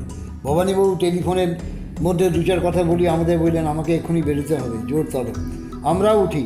ব্যোমকেশ উঠিয়া দাঁড়াইয়া বলিল, ভালো কথা, মৃত্যুকালে সত্যকামের সঙ্গে কী কী জিনিস ছিল? ওই যে পাশের ঘরে রয়েছে, দেখুন না গিয়ে, বলিয়া ভবানীবাবু কোমরে বেল্ট বাঁধিতে লাগিলেন। পাশের ঘরে একটা টেবিলের উপর কয়েকটি জিনিস রাখা রইয়াছে। সোনার সিগারেট কেসটি দেখিয়াই চিনিতে পারিলাম। তাছাড়া হুইস্কের ফ্লাস্ক, চামড়ার মানিব্যাগ, একটা ছোট বৈদ্যুতিক টর্চ প্রভৃতি রহিয়াছে। ব্যোমকেশ সেগুলির উপর একবার চোখ বুলাইয়া ফিরিয়া আসিল। ভবানীবাবু এতক্ষণে বেল্ট বাঁধা শেষ করিয়াছেন। দেরাজ হইতে পিস্তল লইয়া কোমরের খাপে পুরিতেছেন। বলিলেন, দেখলেন, আর কিছু দেখবার নেই তো? আচ্ছা চলি। ভবানীবাবু চলিয়া গেলেন। তাহার ভাবগতিক দেখিয়া মনে হইল তিনি আসামিকে ধরিবার কোনো চেষ্টাই করিবেন না। শেষ পর্যন্ত সত্যকামের মৃত্যু রহস্য অমীমাংসিতই থাকিয়া যায়। আমরাও বাহির হইলাম। ব্যোমকেশ বলিল, এতদূর যখন এসছি, চলো বাঘের আখড়ায় দেখে যাই। এখন কি কারোর দেখা পাবে? দেখাই যাক না, আর কেউ না থাক, রায়মশাই নিশ্চয়ই গুহায় থাকবেন। বাঘ কিন্তু গুহায় নাই। গিয়া দেখিলাম দরজায় তালা লাগানো। একজন ভিত্ত শ্রেণীর লোক দাওয়ায় বসিয়া বিড়ি টানতেছিল। সে বলিল, ভুতু সর্দারকে খুঁজতেছেন? আগে তিনি আজ সকালে গাড়িতে কাশি গেছেন। ব্যোমকেশ বলিল, বলো কি, একেবারে কাশি? তুমি কে? লোকটি বলল, আগে আমি তেনার চাকর, ঘর ঝাড় দিই, কাপড় কাশি, কলসিতে জল ভরি। আজ সকালে ঘর ঝাড় দিতে এসে দেখলু সর্দার খবরে কাগজ পড়তেছেন, কলসিতে জল ভরে নিয়ে এলু। সর্দার সেজে গুজে তৈরি কইলেন, আমি কাশি শুনলু, সন্ধ্যেবেলা ছেলেরা এলে কয়ে দিও। বুঝিতে বাকি রহিল না। ভূতেশ্বরের রায় খবরে কাগজ সংবাদ পড়িয়াছেন এবং বিলম্বনা করিয়া অন্তর্হিত হইয়াছে। বাসায় ফিরিয়া আসিলাম, বেলা প্রায় 11:15। দেখি বন্ধ দরজার সামনে নন্দঘোষ প্রতীক্ষমানভাবে পায়চারি করিতেছে। তাহার মুখ শুষ্ক, চোখে শঙ্কিত, অস্বাচ্ছন্দ্য। ব্যোমকেশ দাঁড়ের করা নাড়িয়া স্মিত মুখে নন্দকে জিজ্ঞাসা করিল, কী খবর? আগে স্যার বলিয়া নন্দ ঠোঁট চাটিতে লাগিল। পুটিরাম আসিয়া দরজা খুলিয়া দিল। আমরা নন্দকে লইয়া ভিতরে আসিয়া বসিলাম। নন্দ আরও 2-4 বার ঠোঁট চাটিয়া বলিল, সত্যকামের খবর শুনেছেন? ব্যোমকেশ সিগারেট ধরাইতে ধরাইতে বলিল, শুনেছি। তুমি কোথা শুনলে? নন্দ বলিল, সকালবেলা ও পাড়ায় এক বন্ধুর বাড়িতে গিয়েছিলাম। খবর পেলাম কাল রাত্রিরে কেউ সত্যকামকে গুলি করে মেরেছে। আমি কিন্তু কিচ্ছু জানি না স্যার। কাল সন্ধ্যেবেলা সেই যে আপনারা আখড়া থেকে চলে এলেন, তারপর আমিও আর ওদিকে যাইনি। ব্যোমকেশ বলিল, বসো, তোমাকে 2-4টে কথা জিজ্ঞাসা করি। ও পাড়া তোমার জানাশোনার মধ্যে কারোর পিস্তল কিংবা রিভলভার আছে? না স্যার, থাকলেও আমি জানি না। তোমাদের আখড়ায় কারণ নেই তো? জানি না, তবে একটা লোক ভূতেশ্বরের কাছে চোরাই পিস্তল বিক্রি করার জন্য এসেছিল। চোরাই পিস্তল? হ্যাঁ স্যার, শুনেছি যুদ্ধের সময় অনেক চোরাই পিস্তল কিনতে পাওয়া যেত। ভূতেশ্বর কিনেছিল? তা যাই না, আমাদের সামনে তো কেনেনি। আচ্ছা, ও কথা যাক। সত্যকাম ভদ্রঘরের মেয়েদের পেছনে লাগতো। কীভাবে পেছনে লাগতো বলতে পারো? নন্দ কিছুক্ষণ চুপ করিয়া রহিল, তারপর বলিল, স্যার, সত্যকাম জাদুমন্ত্র জানত। 2টো কথা বলেই মেয়েগুলোকে বশ করে ফেলত। তারপর নিজের দোকানে নিয়ে যেত, ভালো ভালো জিনিস উপহার দিত, হোটেলে নিয়ে গিয়ে খাওয়াতো। কুণ্ঠিতভাবে সে চুপ করিল। বুঝেছি, মেয়েরাও নিহাত নির্দোষ নয়। গম্ভীর মুখে কিছুক্ষণ সিগারেট টানিয়া ব্যোমকেশ বলিল, স্ত্রী স্বাধীনতার বিনামূল্যে কিছু পাওয়া যায় না। যাক, কোন কোন ভদ্রলোকের মেয়ের সঙ্গে সত্যকামের ঘনিষ্ঠতা হয়েছিল তুমি বলতে পারো? নন্দ আরও কুণ্ঠিত হইয়া পড়িল। সকলের কথা জানি না স্যার, তবে 73 নম্বরের অখিলবাবু আমাদের ব্যায়াম সমিতিকে নালিশ করেছিল তার মেয়ে শোভনা। তারপর রামেশ্বরবাবুর নাতনি, সেও কিছুদিন সত্যকামের ফাঁদে পড়েছিল। ভীষণ কেলেঙ্কারি হবার জোগাড় হয়েছিল। যা হোক, তার বিয়ে হয়ে গেছে। আর কেউ? আর ভবানীপুরের মেয়ে সরিদা। কোন ভবানীবাবু? ভবানীপুরের মেয়ে সরিদা। ও, ভবানীপুরের মেয়ে।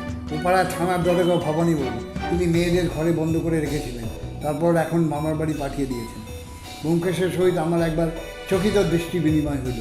সেই উঠিয়া দাঁড়াইয়া আড়মোড়া ভাঙিল, নন্দকে বলল, আচ্ছা নন্দ, তুমি আজ এসো, অন্য সময় তোমার সঙ্গে আবার কথা বলবো। ভালো কথা, তোমাদের উস্তাদ পালিয়েছে, তুমি এখন কিছুদিন আর ওদিকে যেও না।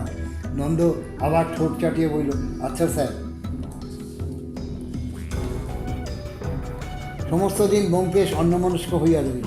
বৈকালে সত্যবতী 2-1 বার কাশ্মীর যাওয়ার প্রসঙ্গ আলোচনা করিবার চেষ্টা করিল, কিন্তু ব্যোমকেশ শুনিতে পাইল না। ইজি চেয়ারে শুইয়া কড়িকাঠের পানে তাকাইয়া রহিল। আমি বললাম, তারা কিসের? এ ব্যাপারে আগে নিষ্পত্তি হোক। সত্যবতী বলিল, নিষ্পত্তি হতে বেশি দেরি নেই। মুখ দেখে বুঝতে পারছো না? ব্যোমকেশ সত্যবতীর কথা শুনিতে পাইল কিনা বোঝা যায় না। আপন মনে রাংতার চাকতি বলিয়া দীর্ঘশ্বাস ফেলিল। সত্যবতী আমার পানে অর্থপূর্ণ ঘাড় নাড়িয়া মুচকি হাসিল। সন্ধ্যার পর থানায় ফোন করিবার কথা। আমি ফোন করাইয়া দিলে ব্যোমকেশ বলিল, তুমিই ফোন করো। থানার নম্বর বাহির করিয়া ফোন করিলাম। ভবানীবাবু উপস্থিত ছিলেন। বললেন, এইমাত্র রিপোর্ট এসছে, মৃত্যুর সময় রাত্রি 12টা থেকে 2টোর মধ্যে। গুলিটা .45 রিভলভারের। বাঁদিকে স্ক্যাপুলার নিচ দিয়ে ঢুকে হৃদযন্ত্র ভেদ করে ডান দিকের 3য় পাঁজরে আটকেছে। গুলির গতি নিচের দিক থেকে একটু ওপরের দিকে, পাশের দিক থেকে মাঝের দিকে। অন্য কোনো আঘাতের চিহ্ন নেই। আর কি, পেটের মধ্যে খানিকটা মদ পাওয়া গেছে। ব্যোমকেশকে সবই বললাম। সে কিছুক্ষণ অবাক হয়ে আমার পানে চাহিয়া রইল। গুলির গতি কী বললে? নিচের দিক থেকে একটু উপরের দিকে, পাশের দিক থেকে একটু মাঝের দিকে। অর্থাৎ যে গুলি করেছে সে রাস্তার বাঁ দিকে ঝোপের মধ্যে বসেছিল, বসে বসেই গুলি করেছে। ব্যোমকেশ আরও কিছুক্ষণ তাকাইয়া রইল। উবু হয়ে বসে গুলি করেছে কেন? তা জানি না, আমার সঙ্গে পরামর্শ করে তো আর গুলি করেনি। ব্যোমকেশ আবার ইজি চেয়ারে শয়ন করিয়া কড়িকাঠের দিকে তাকাইয়া রইল। তারপর ধীরে ধীরে বলিল, ব্যাপারটা ভেবে দেখো। তোমাদের ধারণা আততায়ী আগে থেকেই ফটকের ভেতর দিয়ে ঢুকে লুকিয়ে বসেছিল। সত্যকাম ফটক দিয়ে ঢুকে 20-25 ফুট রাস্তা পার হয়ে সদর দরজার সামনে এসে কড়া নাড়ল। তখন আততায়ী তাকে গুলি করলো। আমার প্রশ্ন হচ্ছে, কেন? সত্যকাম যেই ফটক দিয়ে ঢুকলো, আততায়ী তখনই তাকে গুলি করলো না কেন? তাতেই তো তার সুবিধে। গুলি করেই চট করে ফটক দিয়ে বেরিয়ে যেতে পারত, গুলি লক্ষ্যভ্রষ্ট হওয়ার কোনো ভয়ও থাকতো না। প্রশ্নের উত্তর কি তুমিই বলো। ব্যোমকেশ বলল, প্রশ্নের উত্তর সম্ভবত এই যে এতটাই ওদিক থেকে গুলি করেনি, কিন্তু তার চেয়েও ভাবনার কথা রানটার চাকতিটা কে লাগিয়েছিল, কখন লাগিয়েছিল এবং কেন লাগিয়েছিল। জিজ্ঞাসা করলাম, ওটা তাহলে আকস্মিক নয়? যতই ভাবছি ততই মনে হচ্ছে ওটা আকস্মিক নয়, ওর একটা গূঢ় অর্থ আছে। সেই অর্থ জানতে পারলেই সমস্যার সমাধান হবে। আমি বসিয়া ভাবিতে লাগলাম, রানটার চাকতির তাৎপর্য কী? যদি ধরা যায় এতটাই ওটা লাগিয়েছিল, তবে তার উদ্দেশ্য কী ছিল? যদি এতটাই না লাগাইয়া থাকে, তবে কে লাগাইল? বাড়ির কেহ যদি না হয় তবে কে? সত্যকাম কি? কিন্তু কেন? ব্যোমকেশ হঠাৎ ধর্মর করিয়া উঠিয়ে বসিল। অজিত, সত্যকামের সঙ্গে কী কী জিনিস ছিল? থানার টেবিলের উপর দেখেছিল, মনে আছে?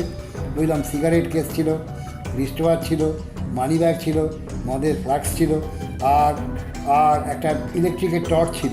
ব্যোমকেশ আবার আস্তে আস্তে শুইয়া পড়ল। ইলেকট্রিকের টর্চ?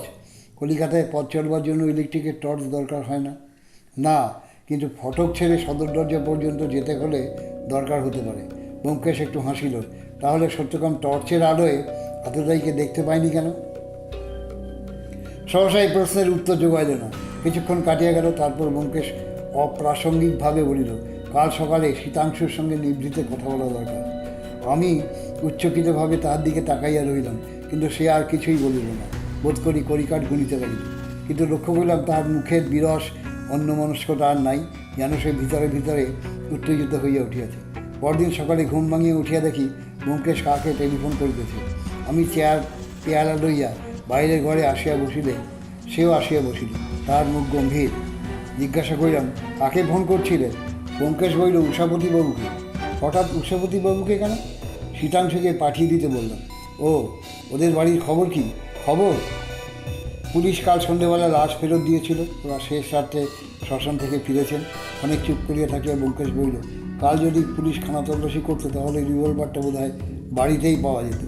এখন আর পাওয়া যাবে না। তার মানে বাড়ির লোকের কাজ? ব্যোমকেশ উত্তর দিল না। 8 ঘন্টা পরে শীতাংশু আসিল। ব্যোমকেশ বলল, এসো, বসো, কাল তোমার মামার সামনে সব কথা জিজ্ঞেস করতে পারি। শীতাংশু ব্যোমকেশের সামনে চেয়ারে বসিল এবং অপলক নেত্রে তাহার পানে চাহিয়া রহিল। ব্যোমকেশ আরম্ভ করিল, কাল থানায় খবর পেলাম তুমি নাকি দাঙ্গার সময় গোটা 2-3 খুন করেছ। কথাটা সত্যি? শীতাংশু উত্তর দিল না, কিন্তু ভয় পাইয়াছে এমন কথা মনে হইল না। নির্ভীক একাগ্র চক্ষে চাহিয়া রহিল। ব্যোমকেশ বলিল, আমাকে স্বচ্ছন্দে বলতে পারো, আমি পুলিশের লোক নই। শীতাংশুর গলাটা একটু ফুলিয়া উঠিল। সে চাপা গলায় বলল, হ্যাঁ, ওরা আমার বাবাকে। ব্যোমকেশ হাত চলিয়ে বলল, জানি। কী দিয়ে খুন করেছিলে? ছোড়া দিয়ে। তুমি কখনো রিভলভার ব্যবহার করেছো? না। সত্যকামী রিভলভার ছিল? জানি না, বোধহয় ছিল না। বাড়িতে কোনো আগ্নেয়াস্ত্র ছিল কিনা জানো? জানি না। সত্যকামের সঙ্গে তোমার সদ্ভাব ছিল? না, দুজনে দুজনকে এড়িয়ে চলতাম। সত্যকাম দম্পট ছিল তুমি জানতে? জানতাম। তোমার বাবাকে তুমি ভালোবাসতে? তোমার বোন চুমকিকেও নিশ্চয়ই ভালোবাসো। শীতাংশু উত্তর দিল না, কেবল চাহিয়া রইল। ব্যোমকেশ হঠাৎ প্রশ্ন করিল, সত্যকামকে খুন করবার ইচ্ছে তোমার কোনোদিন হয়নি? শীতাংশু এবারও উত্তর দিল না, কিন্তু তাহার নীরবতার অর্থই স্পষ্ট বোঝা গেল। ব্যোমকেশ মৃদু হাসিয়া বলিল, বলতে হবে না, আমি বুঝেছি। সত্যকামকে তুমি বোধহয় শাসিয়েছিলে। শীতাংশু সহজভাবে বলল, হ্যাঁ, তাকে বলে দিয়েছিলাম বাড়িতে বেচার দেখলেই খুন করব। ব্যোমকেশ অনেকক্ষণ তাহার পানে চাহিয়া রইল, তীক্ষ্ণ চোখে নয়, যেন একটু অন্যমনস্কভাবে। তারপর বলিল, সে রাত্রে সহদেবের চিৎকার শুনে তুমি সদরে গিয়ে কী দেখলে? দেখলাম সত্যকাম দরজার বাইরে মুখ থুবড়ে পড়ে আছে। কী করে দেখলে? সেখানে আলো ছিল। সত্যকামের হাতে একটা জ্বলন্ত টর্চ ছিল, তারই আলোতে দেখলাম। তারপর মামা এসে সদরের আলো জ্বেলে দিলেন। ব্যোমকেশ সিগারেট ধরাইল, 2-3টা লম্বা টান দিয়া বলল, ও কথা যাক। সত্যকামকে নিয়ে তোমার মামা আর মামির মধ্যে খুবই অশান্তি ছিল বোধহয়? অশান্তি? হ্যাঁ, মানে ঝগড়া বকাবকি, এরকম অবস্থায় যা হয়ে থাকে আর কি। শীতাংশু একটু চুপ করিয়া থাকিয়া বলল, না, ঝগড়া বকাবকি হতো না, একেবারেই না। না, মামা আর মামির মাঝে কোনো কথা নেই। ব্যোমকেশ ভ্রু তুলিয়া বলিল, কথা নেই? তার মানে? মামা মামিমার সঙ্গে কথা বলেন না, মামিমাও আমার সঙ্গে কোনো কথা বলেন না। সে কি? কবে থেকে? আমি যবে থেকে দেখছি। আগে যখন মানিকতলায় ছিলাম প্রায় মামার বাড়ি আসতাম, তখনও মামা মামিকে কখনো কথা বলতে শুনিনি। তোমার মামিমা কেমন মানুষ? ঝগড়াটে? মোটেই না, খুব ভালো মানুষ। ব্যোমকেশ আর প্রশ্ন করিল না, চোখ বুঝিয়া যেন ধ্যানস্থ হইয়া পড়িল। আমার মনে পড়িয়া গেল কাল সন্ধেবেলা উষাপতিবাবু স্ত্রী সহসা ঘরে প্রবেশ করিলে তিনি বিস্ময়াহত চক্ষে তাহার পানে চাহিয়াছিলেন। তখন তাহার সেই চাহনির অর্থ বুঝিতে পারি নাই। স্বামী স্ত্রীর দীর্ঘ মতান্তর কি পুত্রের মৃত্যুতে জোড়া লাগিয়েছে? শীতাংশু চলিয়া যাইবার পরও ব্যোমকেশ অনেকক্ষণ চক্ষু মুড়িয়া বসিয়া রহিল। তারপর নিঃশ্বাস ফেলিয়া চোখ মিলিল। বড় ট্র্যাজিক ব্যাপার। শীতাংশুকে কেমন মনে হলো? মনে হলো সত্যি কথাই বলছে। ছেলেটা বুদ্ধিমান, ভারী বুদ্ধিমান বলিয়া সে আবার ধ্যানস্থ হইয়া পড়িল। 8 ঘণ্টা পরে তাহার ধ্যান ভাঙিলে বহির্দ্বারে কড়া নাড়ার শব্দে উঠিয়া পড়িলাম। আমি উঠিয়া গিয়া দ্বার খুইলাম, দেখি উষাপতিবাবু। ব্যোমকেশের আহ্বানে উষাপতিবাবু চেয়ারে আসিয়া বসিলেন। ক্লান্ত অবসন্ন মূর্তি, চক্ষু দুটি ঈষৎ রক্তাভ, শরীর যেন ভাঙিয়া পরিবার উপক্রম করিতেছে। ব্যোমকেশের সিগারেটের কোটা তাহার দিকে বাড়াইয়া দিল। দুইজনে কিছুক্ষণ অনুসন্ধিষ্ট চোখে পরস্পরের প্রতি চাহিয়া রইলেন। তারপর উষাপতিবাবু বললেন, থাক, আমি এখন উঠব। আপনার ফোন পাওয়ার পর থানায় গিয়েছিলাম, তা ওরা তো কোনো খবরই রাখে না, তাই ভাবলাম দেখি যদি আপনি কোনো খবর পেয়ে থাকেন। উষাপতিবাবুর কথায় যে প্রচ্ছন্ন প্রশ্ন ছিল, ব্যোমকেশ সরাসরি তাহার উত্তর দিল না। বলল, একদিনের কাজ নয়, সময় লাগবে। আপনার ওপর দিয়ে খুবই ধকল যাচ্ছে। আপনি আজ বাড়ি থেকে না বেরোলেই পারতেন।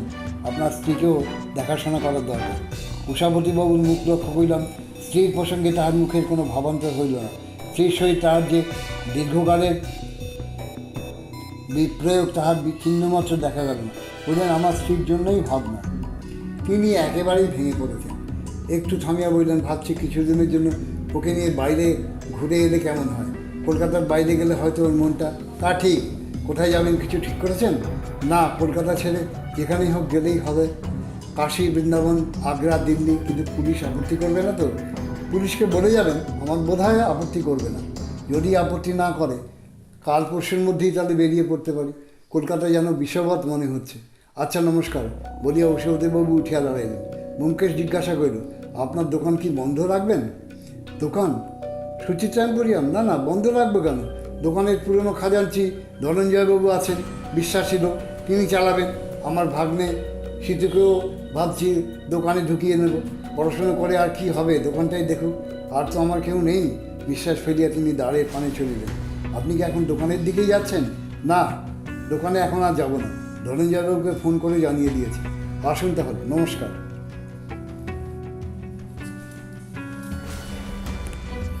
উষাপতিবাবু প্রস্থান করিলেন।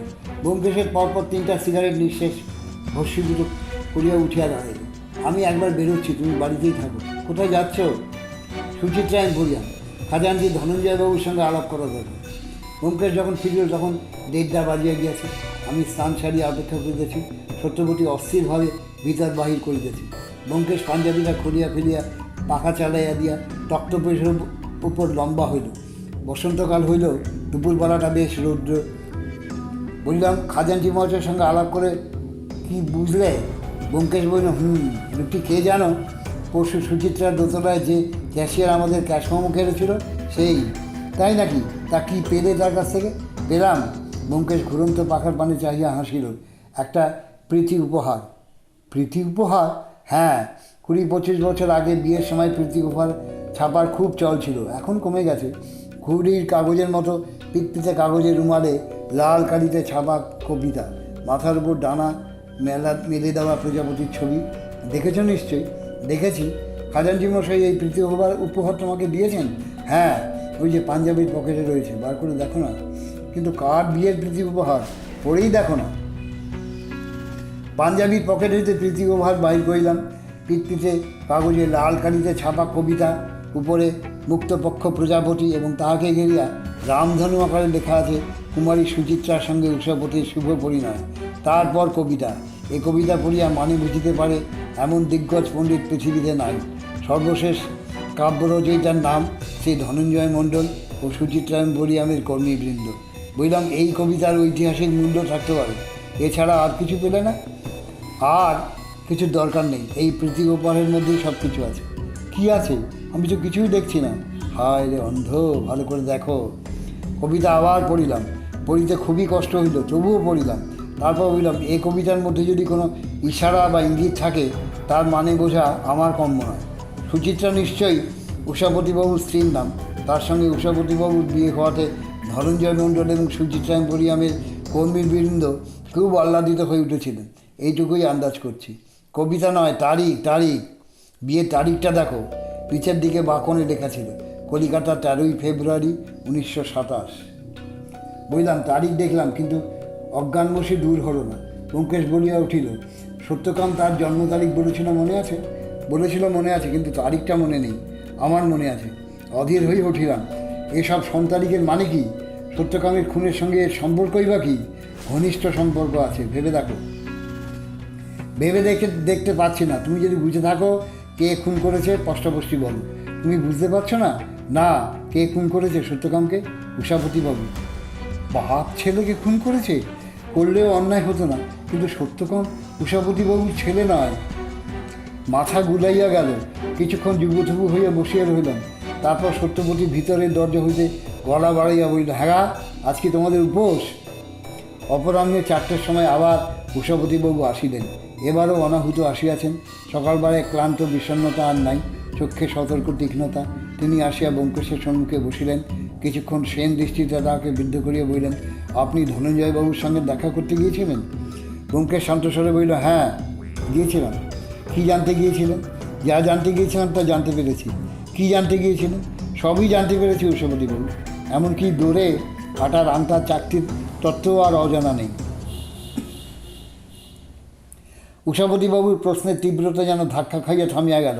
তিনি আবার খানিকক্ষণ ব্যোমকেশের মুখের পানে চাহিয়া রহিলেন। তারপর সম্বৃত স্বরে বললেন, যা জানতে পেরেছেন তা আদালতে প্রমাণ করতে পারবেন? ব্যোমকেশ বলিল, আপনার বিয়ের তারিখ আর সত্যকামের জন্মের তারিখ ছাড়া আর কিছু প্রমাণ করা যাবে কিনা সন্দেহ, কিন্তু আমি কিছুই প্রমাণ করতে চাইনি উষাপতিবাবু। আমি শুধু জানতে চেয়েছিলাম, সত্যকাম আমাকে বলেছিল তার মৃত্যু সম্বন্ধে অনুসন্ধান করতে। আসামিকে পুলিশে ধরিয়ে দেবার কোনো দায়িত্ব আমার উপর নেই।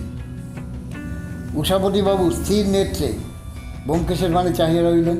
ধীরে ধীরে তাহার মুখের ভাব পরিবর্তন হইল। এতক্ষণে তিনি যেন যুদ্ধ করিবার জন্য উদ্যত হইয়াছিলেন। এখন সহসা অস্ত্র নামাইলেন। অবিশ্বাস মিশ্রিত স্বরে বললেন, আপনি যা জানতে পেরেছেন পুলিশকে তা বলবেন না? ব্যোমকেশ বলল, না, পুলিশ আমার সাহায্য চায় না। আমি কেন গায়ে পড়ে তাদের সাহায্য করতে যাব? উষাপতিবাবু পকেট হইতে রুমাল বাহির করিয়া 2 হাতে রুমাল দিয়া মুখ ঢাকিলেন। তার শরীর 2-3 বার অবরুদ্ধ আবেগে ঝাঁকনি দিয়ে উঠিল।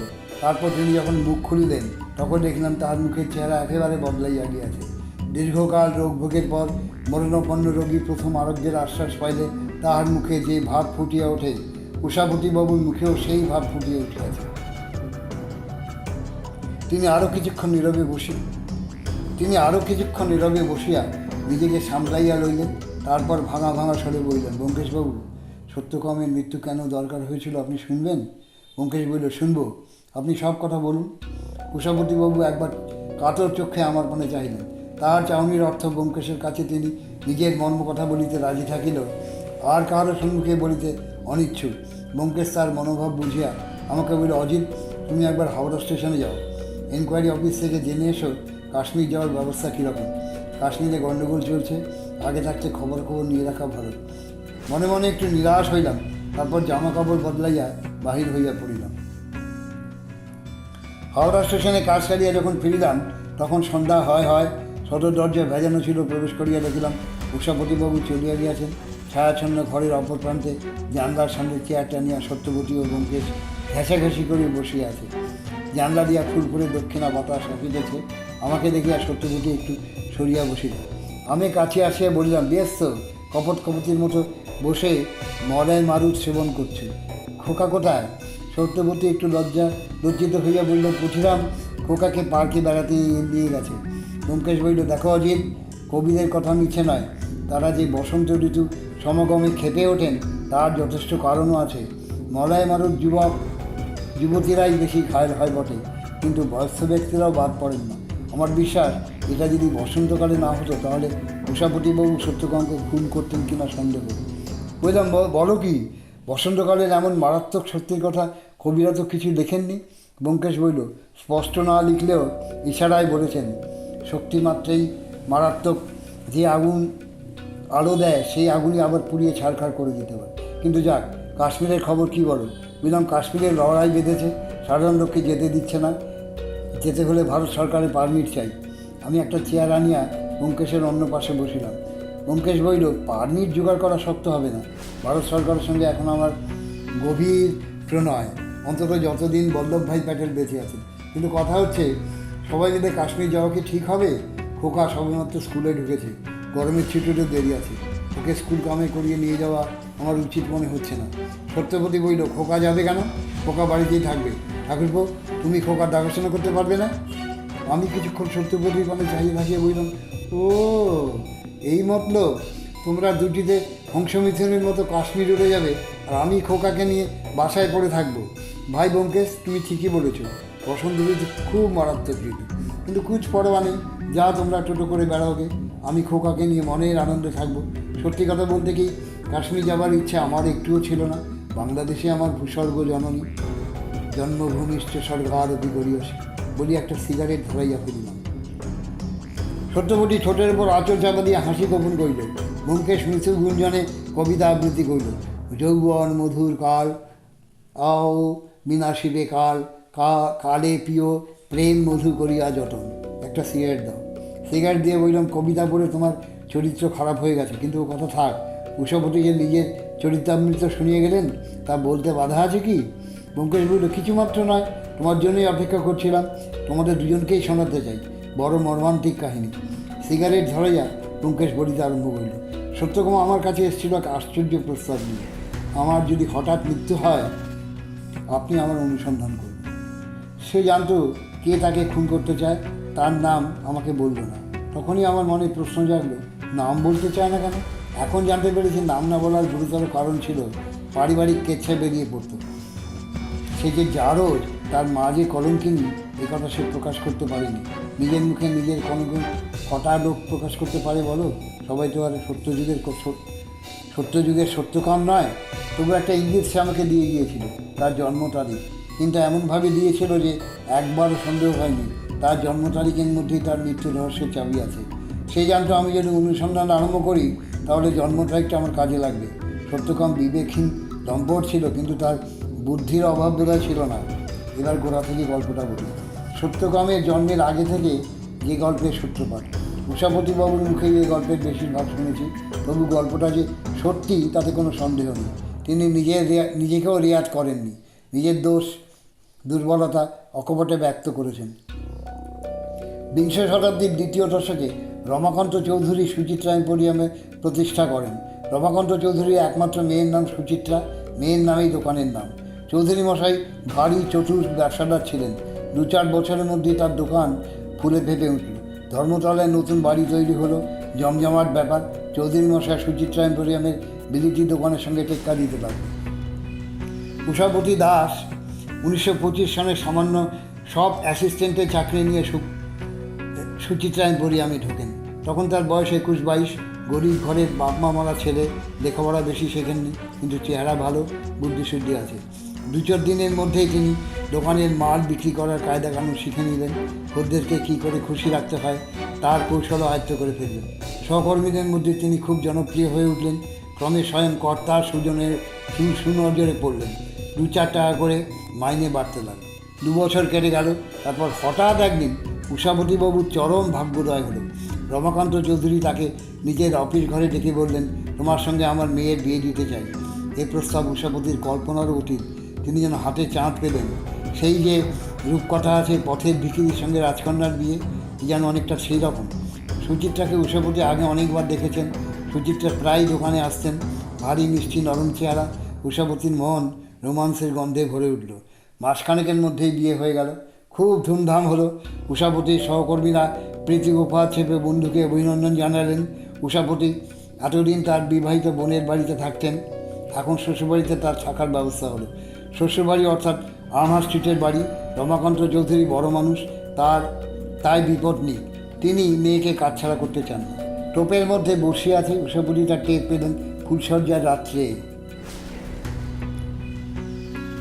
রূপকথার স্বপ্ন ইমারত ভেঙে পড়ল। বুঝতে পারলেন সুচিত্রা এম্পোরিয়ামের কর্তা কেন দীনদরিদ্র কর্মচারীর সঙ্গে মেয়ের বিয়ে দিয়েছেন। ফুলের বিছানায় শয়ন করা হলো না। উষাপতিবাবু সারা রাত্রি একটা চেয়ারে বসে কাটিয়ে দিলেন। সকালবেলা শ্বশুরকে গিয়ে বললেন, আপনার উদ্দেশ্য সিদ্ধ হয়েছে, এবার আমাকে বিদায় দিন। রমাকান্ত চৌধুরী ঘোড়ের ব্যবসাদার, তিনি বোধহয় প্রস্তুতি ছিলেন। মূল্যায়ন স্বরে জামাইকে বোঝাতে আরম্ভ করলেন, সুচিত্রা ছেলে মানুষ, মা মরা মেয়ে, তার উপর আজকাল দেশে যে হাওয়া বইতে শুরু করেছে তাতে মেয়েদের সামনে রাখাই দায়। সুচিত্রা খুবই ভালো মেয়ে, কেবল বর্তমান আবহাওয়ার দোষে একটু ভুল করে ফেলেছে। আজকাল ঘরে ঘরে এই ব্যাপার হচ্ছে, ঠক বাঁচতে গাও জোর, কিন্তু বাইরের লোক কী জানতে পারে। সবাই বউ নিয়ে মনে সুখে ঘর কন্যা করে, এই নিয়ে ঘাটাঘাটি করতে গেলে নিজের মুখেই চুনকালি পড়বে। অতএব উষাপতি কিন্তু কথায় ভুললেন না, বললেন, আমায় মাফ করুন, আমি গরিব বটে, কিন্তু সৎ বংশের ছেলে, আমি পারবো না। কথায় চিড়ে ভিজল না দেখে রমাকান্ত ব্রহ্মাস্ত্র ছাড়লেন। দেরাজ থেকে ইস্টাম্বুলি কাগজে লেখা দলিল বার করে বললেন, আজ থেকে সুচিত্রা এম্পোরিয়ামের তুমি 8 আনা অংশীদার। এই দেখো দলিল, আমি মরে গেলে আর যা কিছু সব তোমরাই পাবে, আমার তো আর কেউ নেই, কিন্তু আজ থেকে তুমি আমার পার্টনার হলে। দোকানে আমার হুকুম যেমন চলে তেমনি তোমার হুকুমেও চলবে। উষাপতির মাথা ঘুরে গেল। রাজকন্যাটি দাগি বটে, কিন্তু হাতে হাতে অর্ধেক রাজত্ব। মোট কথা উষাপতিবাবু শেষ পর্যন্ত রাজি হয়ে গেলেন। সদ্য অত টাকার লোভ তিনি সামলাতে পারলেন না। তিনি শ্বশুরবাড়িতে থাকতে রাজি হয়ে গেলেন, কিন্তু স্ত্রীর সঙ্গে তার কোনো সম্পর্ক রইল না।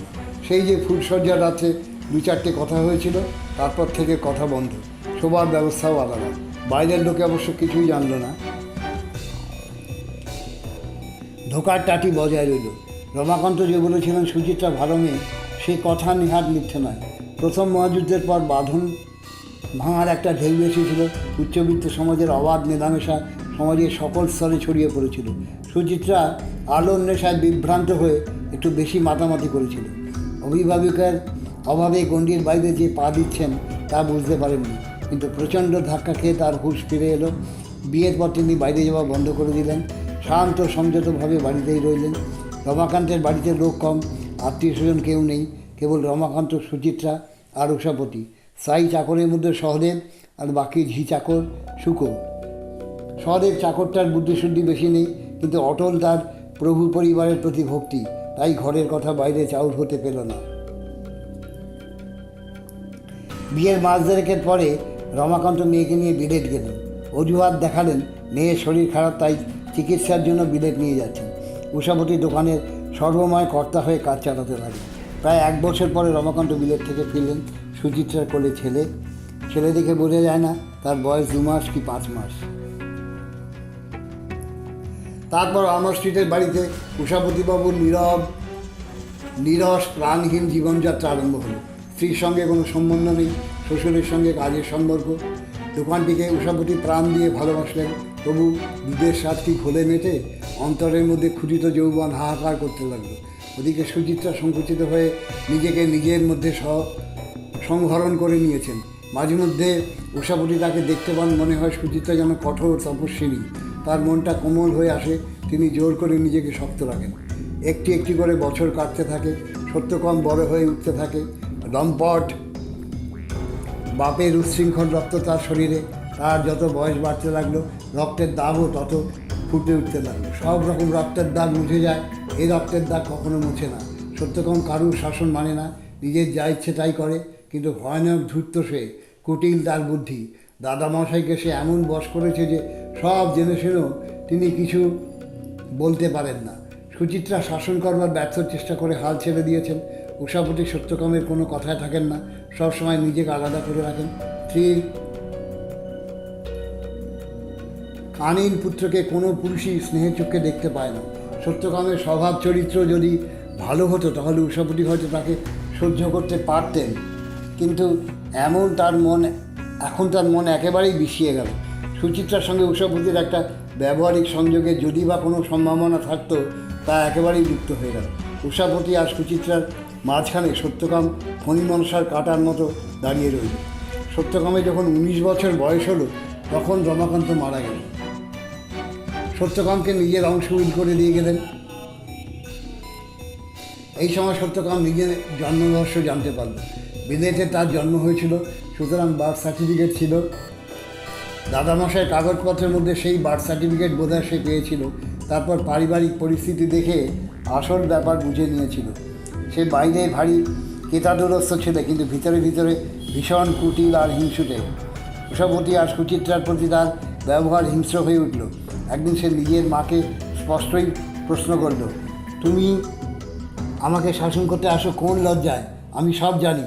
উষাবতীকে বলল, আপনি আমার বাবা নন, আপনাকে খাতির করব কিসের জন্য? বাড়িতে উষাবতী আর সুচিত্রার জীবন দুর্বিষহ হয়ে উঠল। ওদিকে দোকানে গিয়ে সত্যকাম আর এক রকমের খেলা দেখাতে আরম্ভ করলো। সে এখন দোকানের অংশীদার, উষাবতীর সঙ্গে তার অধিকার সমান সমান। সে নিজের অধিকার পুরোদস্তুর জারি করতে শুরু করলো। সুচিত্রার মতো শৌখিন দোকানে পুরুষের চেয়ে মেয়ে খদ্দেরের ভিড়ই বেশি। সত্যকাম তাদের মধ্যে থেকে কম বয়সী সুন্দরী মেয়ে বেছে বেছে তাদের সঙ্গে ভাব করত। দোকানের দামি জিনিস সস্তায় তাদের বিক্রি করত, হোটেলে নিয়ে গিয়ে তাদের খাওয়াতো। দোকানের তহবিল থেকে যখন তখন ইচ্ছে টাকা বার করে দু হাতে ওড়াতো। মদ, ঘোড়দৌড়, বড় বড় ক্লাবে গিয়ে জুয়া খেলা তার নিত্য নৈমিত্তিক ব্যাসন হয়ে উঠল। রমাকান্তর মৃত্যুর পর বছরখানেক যেতে না যেতেই দেখা গেল দোকানের অবস্থা খারাপ হয়ে আসছে। আর বেশি দিন এভাবে এগোনো যাবে না। উষাপতিবাবু বাধা দিতে গেলে সত্যকাম বলে, আমার টাকা আমি ওড়াচ্ছি, আপনার কি? উপরন্তু দোকানের একটা বদনাম রটে গেল। মেয়েদেরও দোকানে যাওয়াও নিরাপদ নয়। খদ্দের কমে যেতে লাগলো। বিভ্রান্ত উষাপতিবাবু কী করবেন ভেবে পেলেন না। পরিস্থিতি যখন অত্যন্ত ভয়াবহ উঠেছে তখন একটি ব্যাপার ঘটল। একদিন সন্ধ্যের পর কি একটা কাজে উষাবতীবাবু বাড়িতে এসেছেন। উপরে নিজের ঘরে ঢুকতে গিয়ে শুনতে পেলেন পাশের ঘর থেকে একটা অবরুদ্ধ কাতরানি আসছে। পাশের ঘরটা তার স্ত্রীর ঘর। পা টিপে টিপে উষাপতি দোরের কাছে গেলেন। দেখলেন তার স্ত্রী একলা মেঝে মাথা ঘুরছেন আর বলছেন, এখনও কি আমার প্রায়শ্চিত্ত হয়নি? আর আমি যে পাচ্ছি না। উষাপতিবাবু চুপি চুপি নিচে নেমে গেলেন। সহদেবকে জিজ্ঞেস করে জানতে পারলেন সন্ধ্যের আগে পাড়ার একটি বর্ষীয়সী ভদ্রমহিলা এসেছিলেন। তিনি সুচিত্রাকে যাচ্ছে তাইভাবে অপমান করে গেছেন। মহিলাটির মেয়েকে নাকি সত্যকাম সিনেমা দেখাচ্ছে আর বিলিটি হোটেলে নিয়ে গিয়ে খাওয়াচ্ছে। সেই দিনই উষাপতিবাবু সংকল্প করলেন সত্যকামকে সরাতে হবে। তাকে খুন না করলে কোনো দিক দিয়েই নিস্তার নেই। এভাবেই বেঁচে থাকার কোনো মানেই হয় না। উষাপতি তৈরি হলেন। তার একটা সুবিধে ছিল, সত্যকাম যদি খুন হয় তাকে কেউ সন্দেহ করবে না।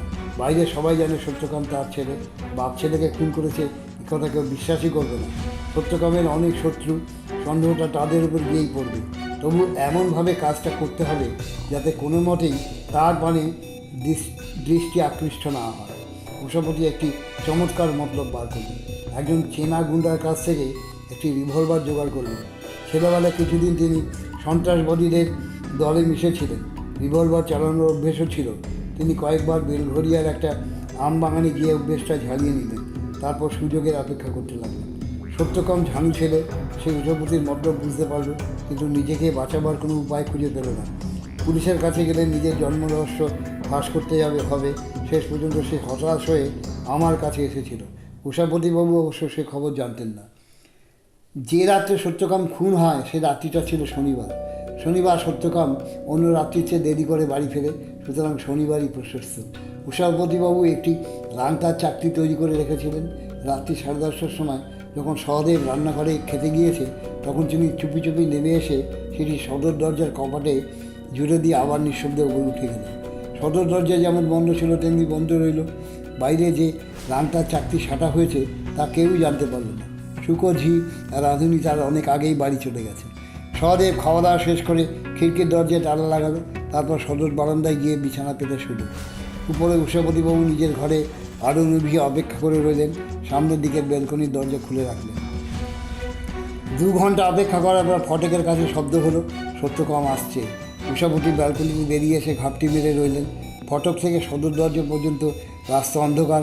সত্যকাম টর্চ জেলে পথ দেখতে দেখতে এগিয়ে আসছে। সদর দরজার টোকা মেরে, অর্থাৎ তার নজরে পড়ল দরজার নিচের দিকে চাকার মতো একটা চাকতি টর্চের আলোয় চকচক করছে। সে সামনের দিকে ঝুঁকে সেটা দেখতে গেল। অমনি উষাপতিবাবু ব্যালকনি থেকে ঝুঁকে গুলি করলেন। রিভলভারের গুলি সত্যকামের পিঠ ফুটো করে বুকের হাড়ে গিয়ে আটকাল। সত্যকাম সেখানেই মুখ থুবড়ে পড়ে গেল। হাতের জ্বলন্ত টর্চটা জ্বলতেই লাগল। এই হলো সত্যকামের মৃত্যুর প্রকৃত ইতিহাস। উষাপতিবাবু এমন কৌশল করেছিলেন যে লাশ পরীক্ষা করে মনে হবে পিছন দিক থেকে কেউ তাকে গুলি করেছে। উপর দিক থেকে গুলি করা হয়েছে তা কিছুতেই বোঝা যাবে না। রান্তার চাকরিটা যদি না থাকতো আমিও হয়তো বুঝতে পারতাম না। ব্যোমকেশ চুপ করিল। আমরা অনেকক্ষণ নীরব রহিলাম। তারপর একটা দীর্ঘ নিঃশ্বাস ফেলিয়া সত্যবতী বলিল, তুমি প্রথম কখন উষাপতিবাবুকে সন্দেহ করলে? ব্যোমকেশ বলিল, গোড়া থেকেই আমার সন্দেহ হয়েছিল বাড়ির লোকেরই কাজ। যদি বাইরের লোকের কাজ হবে তাহলে সত্যকাম হত্যাকারীর নাম বলছে না কেন? তখনই আমার মনে হয়েছিল এই সংকল্পিত হত্যার পেছনে এক অতি গুহ্য পারিবারিক কলঙ্ক কাহিনী লুকিয়ে আছে। তারপর জানতে পারলাম উষাপতি আর সুচিত্রার দাম্পত্য জীবন স্বাভাবিক নয়। দীর্ঘকাল ধরে তাদের মধ্যে বাক্যালাপ বন্ধ, শোবার ঘরও আলাদা। মনে খটকা লাগলো। খাজাঞ্চি মশাইয়ের সঙ্গে আলাপ জমালাম। লোকটি উষাপতিবাবু দরদি বন্ধু। তিনি 21 বছর আগে বন্ধুর বিয়েতে প্রীতি উপহার লিখেছিলেন। প্রীতি উপহারটি খাজাঞ্চি মশাই খুব যত্ন করে রেখে দিয়েছিলেন, কারণ এটি তার প্রথম এবং একমাত্র কবি কীর্তি। আমি যখন প্রীতি উপহারটি হাতে পেলাম তখন আর কোনো সংশয় রইল না। সত্যকামী জন্ম তারিখ মনে ছিল এই 7ই জুলাই 1927, আর বিয়ের তারিখ 13ই ফেব্রুয়ারি 1927, অর্থাৎ বিয়ের পর 5 মাস পূর্ণ হবার আগেই ছেলে হয়েছে। ধূর্ত রমাকান্ত কেন দরিদ্র কর্মচারীর সঙ্গে মেয়ের বিয়ে দিয়েছিলেন বুঝতে কষ্ট হয় না। সত্যকাম উষাপতির ছেলে নয়, সুতরাং তাকে খুন করবার পক্ষে উষাপতির কোনো বাধা নেই। কিন্তু তিনি খুন করলেন কি করে? যখন জানতে পারলাম মৃত্যুকালে সত্যকামের হাতে জ্বলন্ত টর্চ ছিল, তখন এক মুহূর্তে রাংটা চাকতির উদ্দেশ্য পরিষ্কার হয়ে গেল। সত্যকামের টর্চের আলো দড়ির ওপর পড়েছিল।